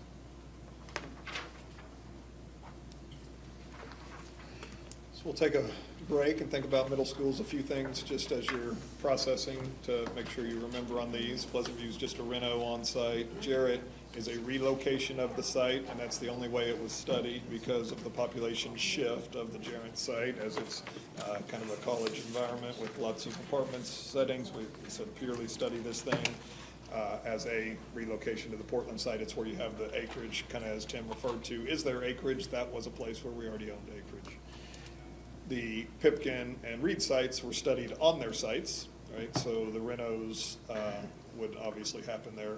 If you chose a site or found a 4 to 5 acre site, those are 3 to 4 acre sites in general right now, you could do the new constructions, obviously, the same designs on other sites. The thing that you lose in some of these is some of our space, especially the Pipkin site is very limited when it comes to play space, sport and field space. Reed has the, across the street, the auxiliary field that is used in connection with the park. Pipkin gets even tighter when it comes to the auxiliary space that we would need to be looking for if you, whether you reno or rebuild on that site, which is a good piece of property in that region, we need to be looking for additional space, whether it's adjacent or close to where we could have access for practice space. That being said, just a couple of those things to toss out. Any affirmations, ahas, questions over the 4 middle school projects before we move to high school? Anyone? Or other info? Timothy? He's still- Something else, Bill, I'm still writing. I do have one question. I'm sure someone would say it seemed like a good idea at the time, but the sort of sloped wooden floor at Pipkin. I'm just curious, why would that have ever been a good idea? I think it was a seating. Viewing. Yeah. So that you can see. Viewing of an auditorium, Yeah, right? So okay, you- that makes sense. You see, But so it you can could see over the be- person in front of you. Ah, You could build As the a stage little- higher, but then you lose that Yeah, concept, sure, right? okay. Yeah. That's okay, she was using her childhood experiences to answer you. I love that. Anybody else? I just have for my affirmation, very simple. We have great need Oh, jeez. for these middle schools. And then my aha was even greater need than I anticipated. I guess my question is, how do we communicate that to our community? Or me as a board member, the great need we have in our middle schools to do better for our students. And our teachers. And our But- teachers. But primarily our And our students. but- families. Yeah, but yeah, good question. Okay, so, I think mine was that you could renovate, and it has good bones. So we're not, I mean, it's complete renovation, but you could maintain the exterior and the solid interior. But it's the lack of space outside for other activities that go along with middle school at those sites is a concern for me, but since I don't own 5 acres there and could sell it to you, I don't, vacant land is kind of difficult, but that part is both, and especially Pipkin, Reed has that parkboard thing. If I that, even get a parking it- space at Pipkin, I feel like I've achieved Yes, something. true. So, although we do own something right across the street. We do have a little bit, yeah, and they showed a little bit of that of potentially going to Yeah. parking, because we To do more have that. parking More parking, across the street there. because we'll lose some in that concept, I think. That part still bothers me at both of those. The space, the land space? Outside. Yeah, the land space, Yeah, but I agreed. like the renovation that could happen there and maintain, and I like the new on the same spot, but a lack of space for other things that go with a true good middle school experience is, just this concern to invest 40 million and you still don't have it would be, I don't know. Yeah. I don't have an answer for it though, so. It's a good question. it's a great question. It's a challenge. Yeah. Anyone before our novelist weighs in? He's making good notes. I'm writing here. I know that, architectural Before he starts his novelist. dissertation. One of the things that bugs me Which is- we're gonna have graded, by the way. You know, we sit there, we got 16 acres of Williams, Yeah. which is doing nothing. I just don't know what And, that's about. you know, how could you get there with 16, I mean, I'm thinking of Williams and Pipkin, not Williams, PD. Reed and Pipkin that are on postage stamp. Yeah. And we got 16 acres of Williams that's Yeah. wasted. And I don't have an answer, it's one of those ahs that kind of bugs me, that we got land in places that we don't need it, and we can't get there from here to do that. I know Williams and Reed are in the same attendance zone, but now you're pushing up to Pleasant View Right. on the other side of 44, which isn't good either. So that's a frustration we sit there, we got land that's possible, but I can't Can't make get it it to work the place without, where you can get there. without totally just upsetting the fruit basket somehow, and that's not what we want to do. Anyone else? But I agree with her. This is a Oh, that's- huge, probably to me, the biggest need is middle school. That we've neglected for so many years. All right, Timothy, what you got? Here's what I got. First of all, Brandon said these are great old buildings. He later said they have good bones. And I heard Brent say about one building at least, it's a beautiful building. And I'm so grateful that the architects we have are respecting what we have and are sensitive to that. I also was affirmed that whatever you do at Pipkin, you ought to consider doing at Reed and vice versa. You know, Brandon said mixed and matched. And I'll just pile on with everybody else. I said green space is going to be a challenge at Reed and Pipkin It just is. I hope there's some, if the solution can't be done with real estate, it's gonna have to be done with programming. My ahas, this is more of a duh than an aha, but these are much bigger, more complex facilities than elementary Okay, schools.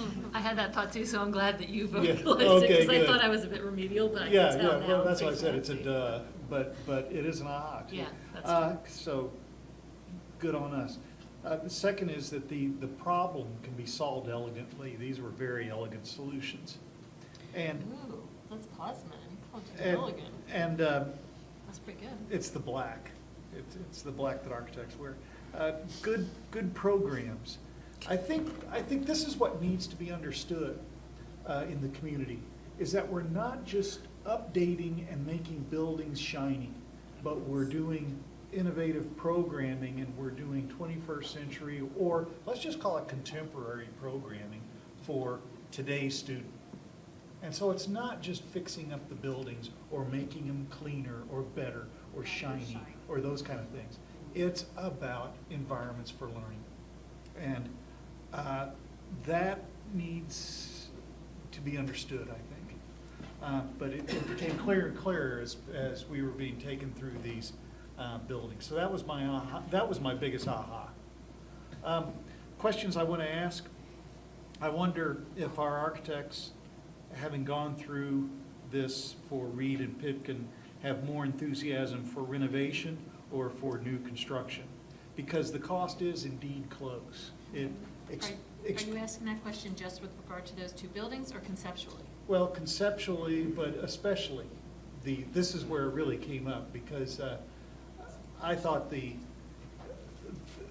Pipkin and Reed problem is a tough one, but the solution that we saw was pretty darn interesting. And the cost is close when expressed as a percentage. It's still a few $1 million off, and the renovation does cost less. I'd love to, and I will, get a little deeper and see which one is a better educational environment for the money. And then if I can add to that question, I would like to know from an expert who answers that question, is that always the answer that they provide because that's philosophically where they sit, or is that an evaluation of that space and that building and that learning environment? I just would like to know that. Well, I don't want to get too much into the navel gazing, but I would tell you this, is that anytime you're working with an existing building, it kind of pushes you. It pushes your creativity, and you kind of work Oh, against it. is that It's like- fun? It's very fun, if you're so inclined. If you're not, It's like a then big jury trial. that's what it is. Okay, I'm with you. That's what it is. It's a big jury When you trial. say you push against it, like push against it to get it out of your way, or push it against it, I'm gonna conquer this? It's gonna be Yeah, super it's kind of, cool. it becomes an adversarial, a duel, or but you become really engaged in the intellectual problem, and that's what we saw, which was really cool. And then the last thing, and I don't want to scare anybody, and because I'm not thinking of anything, well, I am thinking about one in particular, but I'm wondering. I hate Yeah, it too. yeah, I do too. I don't like it myself as I think about it. About street closings to gain space. Oh, my. Yeah, whether there's any possibilities in some of these sites for street closings so that we can move some of the parking or drop-offs onto the streets You that are weren't now. talking temporarily, were you? No, I'm Construction. talking about for reals. Those are big streets, Tim. Well, I'm not talking, that, You're talking about looking at the design, it begs the question. yes, yes, I don't know what the answer is, but it's a question we need to ask. yeah. I'm glad you did it. Particularly, It was Tim that said it. particularly as you start. But I am scared. Yeah, as you buy, as the district, originally Pipkin and Reed were on these almost full block or half block sites, and then property has been acquired across the street on a side street or something, that, there's a possibility there. So, just wondering. Yeah. Great Any others? That was easy. Denise, did you just breathe to speak? No, I just Okay. breathe to breathe. Anybody else have an issue or a question or thought on middle school? All right, I'm gonna ask a very controversial Should question. we push through or take a break? Yes, I I knew you were am. gonna say And I that. mean, if you get a break, you get 5. But do you want one? I'd love to have just Yeah, a we're gonna do a break. 5-minute break. There we go. We'll come back with high schools. All right. Existing building condition score is 69. Site area is about 42 acres. It serves 9 through 12. The building capacity is near unchanged at 1,750 student. And we had investigated several options, but we've come to the conclusion that this renovation option is the one we would like to present, especially since the scope of high schools is so much larger and that new construction versus reno is exponentially greater. To get you oriented, this particular image has the north to the left. And so you'll see from right to left, we've got the physical education department, you've got the auditorium. There's also the curved on the, which would be the east. That area is a fairly recent addition. It includes mainly science classrooms and some admin area. Just south of that, there was a courtyard infill, was done around 2012. That's a very recent addition. And then to the left of that, you're going to have the 3-story classroom wing. So that's the only multi-story component here. The rest is on one floor. And then if you'll go to the next one, please. So here you can see those 3 stories scattered out to let them be readable. But again, starting from right to left, so the approach that we took, the main needs that were in the facilities report were to provide a new gym and locker rooms, upgraded career and tech spaces, and upgrade the mechanical systems. So on this large orange area, that is primarily physical education space. And it butts right up to this existing concourse. Well, it's recently built, but it is an existing concourse. And at one point, or currently, that right now, that buffer is between like a weight room and some other physical education spaces, and it just doesn't have a very nice connection. What we're proposing here is an auxiliary gym that butts up next to that, gives you opportunities to expand that space, add some transparency. And then as you step out from that, we've got locker room spaces, and then the competition gym is on the far south side. And what that enables is better public access. We've also, this design scheme creates some additional plaza space for entry for public access during those events. You see a little blue section there. That is an existing band room. That was a fairly recent addition as well, and we opted to maintain that one and build around it. And just to the left of that, you'll see an orange zone, which is a newly constructed band and vocal music, which now meets, per this size and scale of this, meets the standards of the district. That also is a good candidate for a storm-rated shelter because it has exterior access, and band and vocal don't necessarily need as much glazing as some of the other spaces. To the left of that, you'll see a blue L. That is going to be renovated career tech spaces. That includes Project Lead the Way. It has just industrial tech spaces, culinary arts. Also included in that is renovated FACS. And then there's an orange space to the left of that. There wasn't quite the capacity needed in that area to serve all of the career tech spaces. So that's additional space that was added to help facilitate that. And then this first and second and third floor of this classroom wing, you're seeing a light blue over the whole thing. And what that's representing is a light touch reno that will help with floor finishes, wall finishes, just bringing everything up to date. And it also includes an HVAC or mechanical system upgrade. So all of that is included in that 3-story classroom wing. And then next we'll talk about Hillcrest. So Hillcrest, just to get you oriented here, here we've got North is Up. And this building that's closest to me is a new, fairly new. It's actually built in 1990, but it's the gym facility, has locker rooms. Really, it has no need for any changes. It works well. On the far right, you're going to have a recent science room addition. And I'll also just mention the existing building score was 67. The site area is larger here at about 70 acres, also serves 9 to 12. The building capacity is decreasing to 1,200 from what building potentially could hold based on its square footage. And again, sizes and scope of high school, we have one renovation option which accommodates new construction, renovation, and some demolition. And so, so back to the plan, we've got admin up at the front, and we've got, to the left of that, we've got a gym space, an auxiliary gym space, and then you've got classrooms that fill in up to the north. So if you'll go to the next slide, please. So here, starting from the right, you'll see an orange shape that's going to represent a lot of new construction. That's going to encompass a classroom, a 2-story classroom wing. This is a 3-story building. You've also got a music suite, and then we've got some admin that's been expanded and consolidated. The music suite, there was an off-site, if actually you flip back, you'll see a building that's called the Annex that's built in 1944 originally, and it's the old Fairview Elementary School. But there's a band room addition on that as well. But the problem here is that these buildings are scattered across the site. It's not a real secure way to have students going all around the site.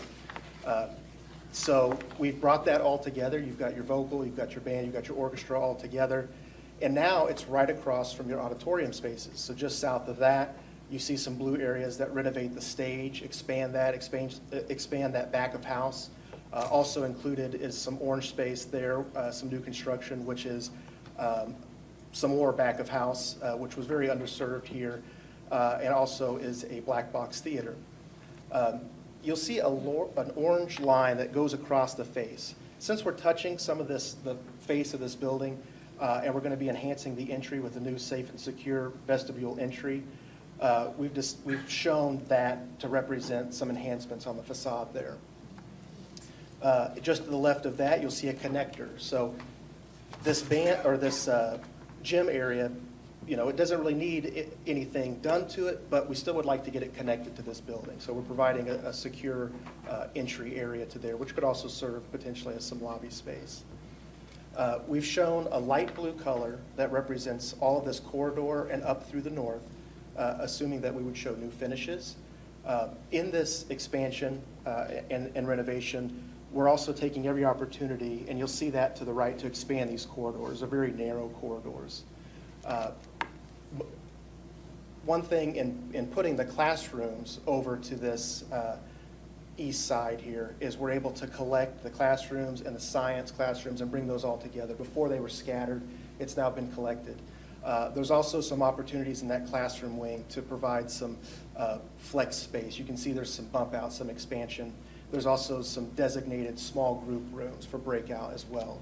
So here we are trying to, I think that Tim alluded to earlier, getting some of that next generation learning ability in those pods. But back to the north, we've got our career and tech ed has been renovated and reconfigured to meet the district standard.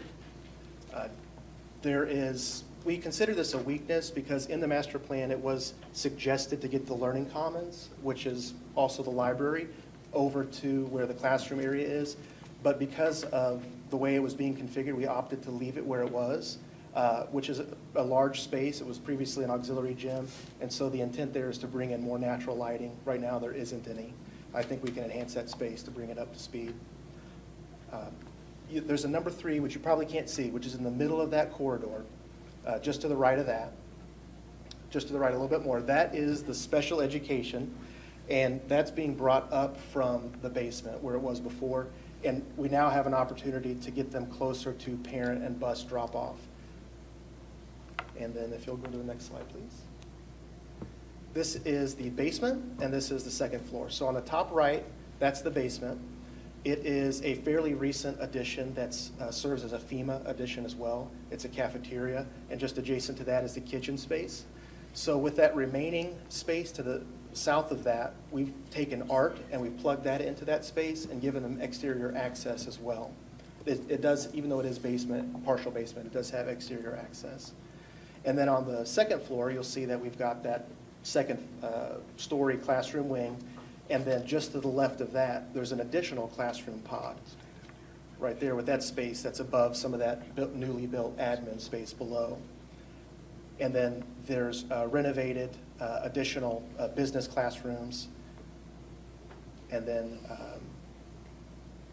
to the south of that, we just have some additional classrooms. We were able to salvage some of that space. So that should, the other piece I did want to mention, though, is that the existing cafeteria right now, being down in the basement, doesn't have very clear circulation to it. And so what we're proposing there, where John's showing that there's a number 10, that's representing a zone that's a new enlarged stairway that gets to from the newly renovated corridor to down to that. Just improves the circulation of that. And that should cover all of the high school. There you go. Thank So, you. Thank you so much. We studied the two condition scores under 70, and again, those projects weren't ever considered for a full new construction because there was chunks. So it's a renovation with some new construction elements. Any affirmations, ahas, asks, or other comments that you want to capture tonight and the initial processing, and then obviously we'll bring it back and they can answer questions too. So, I just want to ask a couple clarifying questions about what you just presented in Glendale renovation. Yep. So, just to make sure, Do you want the slide back up? it doesn't matter, but just to make sure that I understand this orange part that you're talking about here that is labeled physical education, it's in orange, which implies it's new construction. Correct. However, most of, a lot of that space is already Exists. there. Correct. So it's really, I just want to clarify That's that right. everybody knows demo and rebuild. Mhm. demo and rebuild. Yes. Okay. Yeah, I mean, it's big. So I just want to make sure that I understood that yeah, correctly and that yeah. that was, Yeah. everybody's looking at me with big eyes. No, but I'm looking It's at the not two of blue, them it's orange, because that's the right. kind of It is. excitement they like. So look at them both. They're like, yes, it Okay, I is. just want to make sure, because I'm very familiar with this building, so, Yep. so that's one question. Number two, does any of the new construction, because Glendale has had several different patches, renos over the years, whatever. So is any of this, I realize that number 7 here is brand new. Right. And does any of this proposed in orange here that I'm pointing at overlap anything that we've already remodeled? Because I know this part's been remodeled, and so it doesn't interfere with that. It does not overlap Okay. any recent renovations. Most of Okay. those are from the 80s. Okay. And then, there hasn't been any new recommendation, you're not proposing any new recommendation for the parent and bus drop-off? We have not shown any site changes. Okay. Okay, thank you for Good. that. Anyone else? Questions? Comments? What it affirmed for me was that the scopes of the scope of the two projects are pretty self-evident. You know, if you've been to the two buildings, this is pretty much, yeah, it's what needs to happen, right? You're right, Jerry. You can't, what it affirmed for me is that you can't renovate Glendale South End. There's just too many bearing walls and long spans that are of the wrong configuration or an outdated configuration, that the only thing you can do is go in and pull it out and build back. And that's going to be major. But the impact would also be major. So you can't renovate Glendale South End without a major replacement approach. And then Hillcrest needs for new construction are significant, and they appear to be in the right places. The only thing I just wonder is it enough? And does it go far enough? I know we can only go so far. I mean, there's a lot of work that needs to be done there. And I'm just hopeful that the areas that we are keeping at Hillcrest can be successfully repurposed, remodeled, and, brought up to date. And then would a second question be to add to that? And is there the ability to do more later within this process rather than having to retread. Well, and I imagine these show the whole buildings, but it's very possible to do these in 2 phases or more.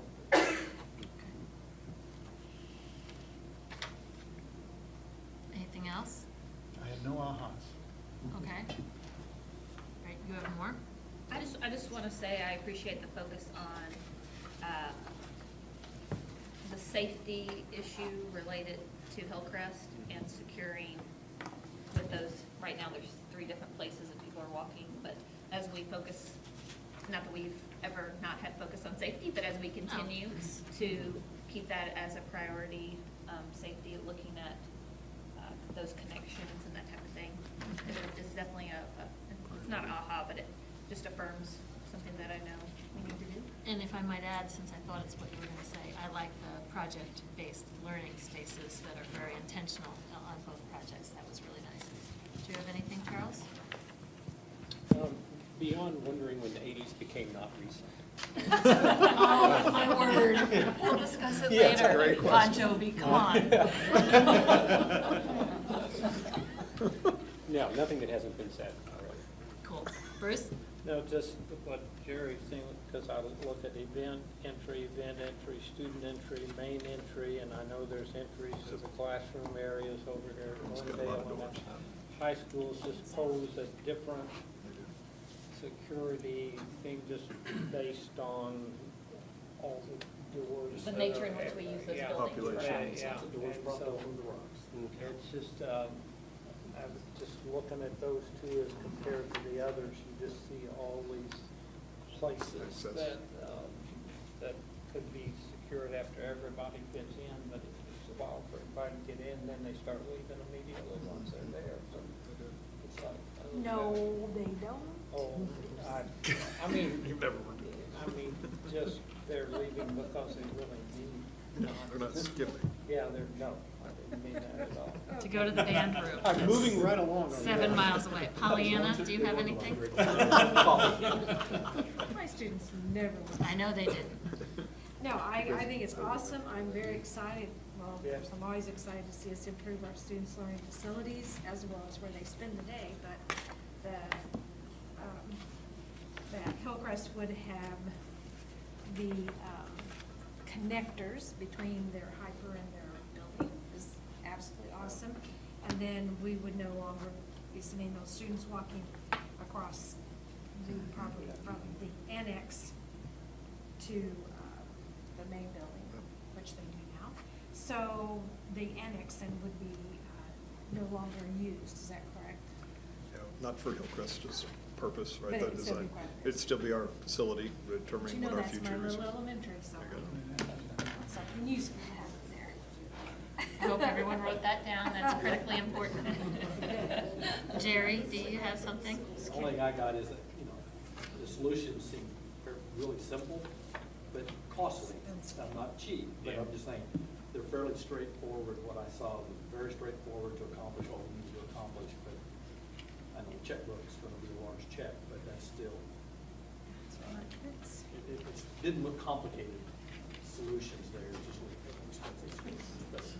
Yeah, I agree, but it's also, there are also solutions to very different challenges Oh, yeah. in those 2 spaces, Oh, which absolutely. is Yeah, really any. they are. More? Well, I just want to, is this concluding comment time? I think we'll be wrapping up because we got Okay. 3 to Sir. 3. I so just want to express my gratitude to the architects. Yeah. They've done, I think, really good work. They've done just what we asked, because while we may have some concerns about how does this really work and all that, that wasn't the point of this, and they got that. They got us to a level where we know the feasibility of adding on and renovating versus new construction. We've got, as they said, apples to apples. We brought in people who are very familiar with high schools, middle schools, elementary schools, and early childhood, and that they worked together as a team. They didn't have to do that. We asked them to do that, and they were willing to do that. And I'm really grateful that they all kind of set aside their own way of doing things and thought, what is the best way to get this done for this client, this district. So I'm grateful, and I just think they've done a great job. I also think the presentations tonight were really good. There was a lot of talk about how much time it was going to take, and I don't know about you guys, but the time just sped. You would like to camp out with them. Yeah, yeah. I'm ready for phase two. And the other point is that while for their team, for the four firms, this is a big accomplishment. But this is just a start. We've got more work to do. The community task force will be hearing this on Thursday, and my guess is there will probably be some additional work to do. But this is good stuff. And I would just follow us looking, and I appreciate that, in the fact that it came with solutions and scopes and not recommendations with it wasn't a sales job. You know what I'm trying to say is, here's what we think ought to happen, as opposed to, we looked at all this varied aspects, and here's options you can look at for us to decide, which I appreciate that a lot, because it been very easily could have gone a direction and said, here's the answer, or here's the answer we think is right.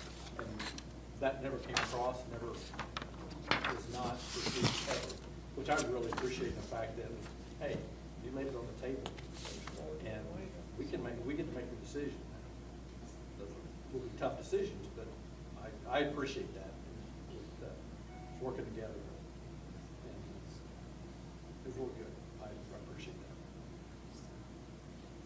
Great. I think the only remaining slide, and I don't think the architects teams have anything to add, is next steps, right? So just for everybody's full understanding, we mentioned that next step is that this presentation gets delivered to Community Task Force on Thursday by administration, just so that they get the full scope. We will have Denise and Tim there representing the board as the liaisons as they have, and to answer any questions and provide any input as necessary from this table to that needs to be transferred.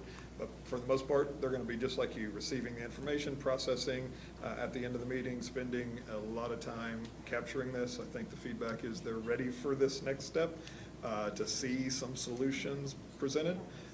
And then they'll begin the process of deliberating around what solutions they would recommend and start to hopefully build something up. We're still targeting October as the time that they would come to the board and present updates, and hopefully a set of recommendations from that team. But this is the next step for them. To your point, there will be likely asks, right? So there may be some more additional data points. One of the asks that we're proceeding with is the study of the list that Carol gave you at the beginning for full costing out of the other sites that aren't in this for the vestibules, right? So we have another 20 sites or so that don't have vestibules. We have some budget allocated out of our budget this year to help with that, but it's not going to be enough. Some of that's going to have to be part of a bond conversation, and that information needs to be in the hands of the Community Task Force also. So we're going to proceed with that work with the teams, basically the way we've done it, elementary, middle, and high, so they can come back, give us costing on those things, as well as hopefully more detailed design opportunities. Hopefully those are simple. Some of them the sites are, some of them they're not, just like our current buildings. Sometimes the good news is we're not attacking the lowest condition scores, because we're already attacking those in the study list, but there's still buildings that have challenges, and we'll need some creative solutions. So that will be the other piece of next steps going forward. We'll keep you updated. We will schedule time for us to come back and revisit. We would ask that you feed us your questions. We can feed them directly to architects, and we'll collect them all, to your point, Bruce, so that we can be sharing them out with the entire group, and especially as we come back with answers, collectively share those answers out so that everybody's getting access to everybody's thoughts. And that's kind of where we go from here. Anything else you need from us or the architects regarding next steps? Are we good? Good? Okay. Thank you very much. Thank you very much. Public comments for non-agenda. Where's my friend?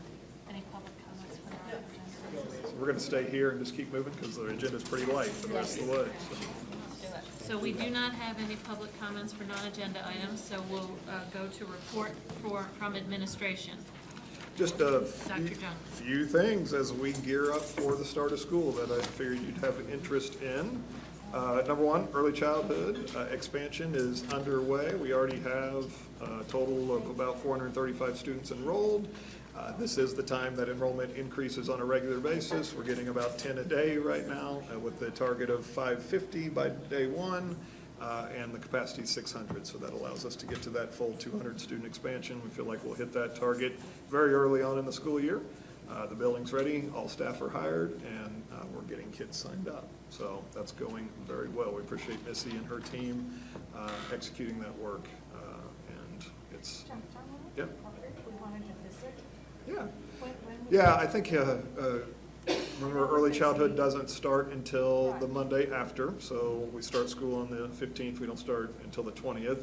I would target, later in that week, we'd always be welcome to stop in, or you're always welcome to stop in, but You're more welcome to stop in. yeah, if you want to stop in on Wednesday, Thursday, or Friday, when school gets started, teachers are prepping their room. Often, they're also out in sites, helping with welcoming kindergarten, so you might not find all the teachers right there, because they do support our other sites. So, a lot of excitement, so we're excited to get that started. We did have our new teacher welcome and induction process underway, total of 4 days. They wrapped that up today. The approximate number, that's always a floating number, but we're about 165 new teachers, external hires. And then we had our new positions, the early childhood, some of the SPED positions that you approved as part of the budget. So about 190 were trained as part of the induction process. We kicked that off last week, and they wrapped up today. They get one little break day, and then they come right back to us for SBS Activate with all staff on Thursday, which begins our 4-day orientation process for all teachers. We don't have a district-wide kickoff, but we have elementary and secondary this year. Remember last year we did that for the first time in years. It's probably not something that we'll do every year, but want to do it occasionally. But we have a full elementary kickoff at Glendale, and Kickapoo is elementary is at Kickapoo, secondary is at Glendale. And they'll spend the day learning together on Thursday, and then they go to their sites for Friday and Monday, Tuesday, as they prep for Wednesday start. So This Thursday? this Thursday is 2 days. 2 days from now. There you go. It is today. We welcome back all teachers. So Okay. part of that Thursday training includes, curriculum revisions, workshops, dyslexia training for all staff as part of the required new statutory expectations. So we'll kick that off this year. We're also working on scheduling all of our safety trainings that you've budgeted for. Our goal is to get the ALICE training to all and the safety enhancement procedural training to all in the first quarter, which would be the fastest we've ever delivered that. So that's schedules being built and So you said ready to elementary is deliver. at Kickapoo and secondary is at? Glendale. Okay, Yep. thank you. Yeah, welcome to stop in anytime. Those buildings will be full of teachers on Thursday. Are you fully staffed? We are all but just a couple hard-to-fill positions at secondary. Elementary fully, just a couple hard-to-fill spots at the secondary level. And teacher shortages are real, especially in rural areas, and they even reach us occasionally in those hard-to-fill spaces. So we're getting really, really close down to just a couple of those, and hopefully we'll have those satisfied by the start of school next week, or we'll use the alternative approaches that we've historically had at our fingertips there. So. Admin kickoff was also last week.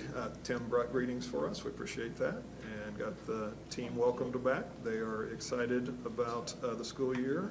And the other thing was kind of the community kickoff. So Good Morning Springfield was hosted at Hillcrest in the cafeteria, kind of down corner area with the chamber last Thursday. Great feedback. Appreciate those that were able to make it and participate in that activity. I think it was a great way to start the year.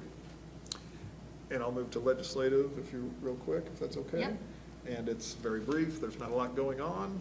We've had the governor in town a couple times. That's been good. The state of the state, able to hear him speak at the DESE annual meeting. Jerry presented there also, and his affirmation around support for public education, but high expectations was evident, right? And that's okay. That's what we want from him. And we appreciate the fact that he was there and cheering us on, also advocating for the JAG program, which we already have in place here, and looking for ways to expand that, as well as his two priorities really aligned aligns with some of the education work, and one of those is workforce development, and wanting to see how schools, K-12, higher ed, and other institutions continue to work together to make sure that our communities have the resources they need to be productive. So that was kind of the message he delivered in that environment. You heard some of the same at the State of the State for those of you who were able to be here. Federal level legislative updates are pretty minimal. We did get a Perkins bill passed. It wasn't the bill we wanted, I don't think. It's got some accountability components in it. You probably heard from NSBA and others. It's okay. It's not ideal. It's got some of the NCLB kind of metric structure system in it on the Perkins level that are less than ideal, but it's a small piece of the pie, and we'll work through it. So that has been moved on and signed into law and proceeding. I don't think there's anything else, Jerry, anything that's federal or state that I missed. Okay. Prepping up for a session next year, so we'll start to bring legislative agenda items this fall. So that's it for me. Thank you. And then we'll move on to board comments, and if I may offer a little structure toward that, which is not to dissuade any of the rest of you from participating, but to stay on our theme of our new facilities concepts. Could Denise and Tim give us a little update of the task force? Timmy, I think I got to go first last time. Well, as you heard, this Thursday is going to be a big night. Travis is going to do what the architects did tonight, and but I'm eager to see how that comes on. Have fun, Travis. I If think, anybody could pull it off, it's Travis. if I might restructure his comments slightly, I think what he meant is this group has been so dedicated to what they've taken on here, you might get a few more questions than they got tonight. Like, I think that's gonna be the interesting part, is how excited they are. Yeah. Is that fair? Well, and I think this is, a lot of what we've been doing so far has been building up to this. They're excited. And then after this upcoming meeting, this Thursday, then comes the deliberation. And we have given them, or they have been given, the information that we have. And I think that many of them have been surprised that there is that much information out there. But we all know what it is, and so speaking strictly for myself, I'm looking forward to watching it all unfold. Well, they have this information in advance, or we did that We will night. be pushing it out to them tomorrow. Yeah. And it's posted. And it's, yeah. So it's, yes. It is posted So publicly. it's, once this is over, it's posted publicly, the video's available, but we'll send that out in an email, make sure everybody has it and a chance to do a little preview, so. And they have homework that they do. They get a homework assignment, they work on it. It was funny because last week a couple people came in and they were kind of scrambling through their notes to make sure they had all their homework completed. But we did take tours last meeting of Hillcrest and Parkview. Additional tours, correct? Additional. I mean, that's a good point, is that they've really focused on wanting to see it for Right, themselves. they had asked, they wanted to see 2 high schools, because we saw elementaries and middle schools. So they are, again, a number of individuals on the committee had not been in either high school, and a few had not been in any high school. So they were very interested in that, and just a lot of eye-opening, I think, visual for a lot of the committee members, but they're highly engaged again. We have some individuals that I think have 100% attendance at the meetings, and some not so much, but it's the summer. It's been a busy time for a lot of people, but some have wanted to make up hear what they've missed. If you have called in and wanted to listen in, that have been on vacation. But they're very engaged, and they are very, very anxious for Thursday night. We probably have very good attendance Thursday night to hear this information, because they are ready to provide us with their thoughts. Very. And our co-chairs are doing an absolutely wonderful job. David Hall and Bridget Dirks. So we're doing a great job. And they are driving the bus. They are leading setting the agendas and setting these meetings and responding to questions as they come forward. However, our district, Carol and Travis, are providing that factual information that many of them did not know and haven't really had an opportunity to have that. So it's going well. And they also have set 2 additional meetings in September. Because they feel like now that they're getting to where they believe they are ready to start putting together some recommendations, they need more time. So it'll be October, I think, until they're ready to bring us something. You think, Tim? That's the target that was originally set, so I think that still was one. I hate to be a stickler, but that would be the only extension. Yeah, they're aware. They're ready to go now. They want to, I think some of them So they're ready to go tell to us work, yeah. right now what they want to do, but they know they need more information. That's fine, we're on a timeline. Great, thank you. Anybody else have any board comments on any other things that are going on? You looking at him because he has something to say? No. Okay. Yep. Very good. We have an upcoming, Oh, is that, oh, wait, first I want to say something that's really important. I do too. It can't be more important I'm than sorry, this. I didn't realize that this was board comment section, or Really? section.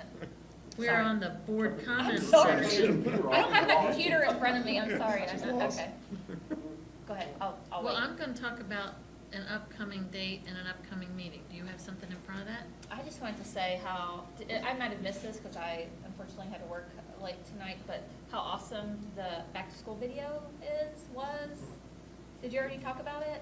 No, we didn't. I see people I doing don't it. want to Get talk about to it. see it So, again? yeah, I mean, Just go so to YouTube or watch Bruce dance. It's So I really know good. everybody's not reporting out tonight at the I'm same just time. grateful we're not overrepresented. I'm glad that they shot us for 10 minutes and we were only worthy of 0.03 seconds, which shows, I say it shows what, success. which shows what great dancers we are, but that's beside the point. It's been a really fun video that has spread excitement throughout our community and lots of work that went into creating that excitement, and just wanted to throw that out there. Excellent. That was a good thing. No one had said that yet. Every place I go, someone says. Everybody Yeah, says something. there's a buzz, for sure a buzz. So I want to speak for parents everywhere about the following. School goes back on Wednesday, August 15th. You were so excited And about yes, that. it's time for some structure in these people's lives. Yes, it is. Yes, it is. Okay, and for us, we meet again on August 21st. I'm so excited. Don't let your bias. I'm shining. Okay, very good. If you want to offer plus deltas, you can feel free to do that. And we do need to go into executive session this evening, so I would like a motion that the board meets in executive session to discuss legal matters as provided in section 610.021 sub 1 of the revised statutes of Missouri. Do I have a motion? So moved. Okay, I'll take that from Melina, and a second. Second. Thank you, Charles, and let's vote. Although, are we going to do that aloud, since Yes, you had roll us shut call, off? please. Roll call. Okay, Jerry, thank Aye. you. Aye. Aye. Aye. Okay, the motion carries, and we are adjourned, and we'll go into closed session. Thank you all for being here.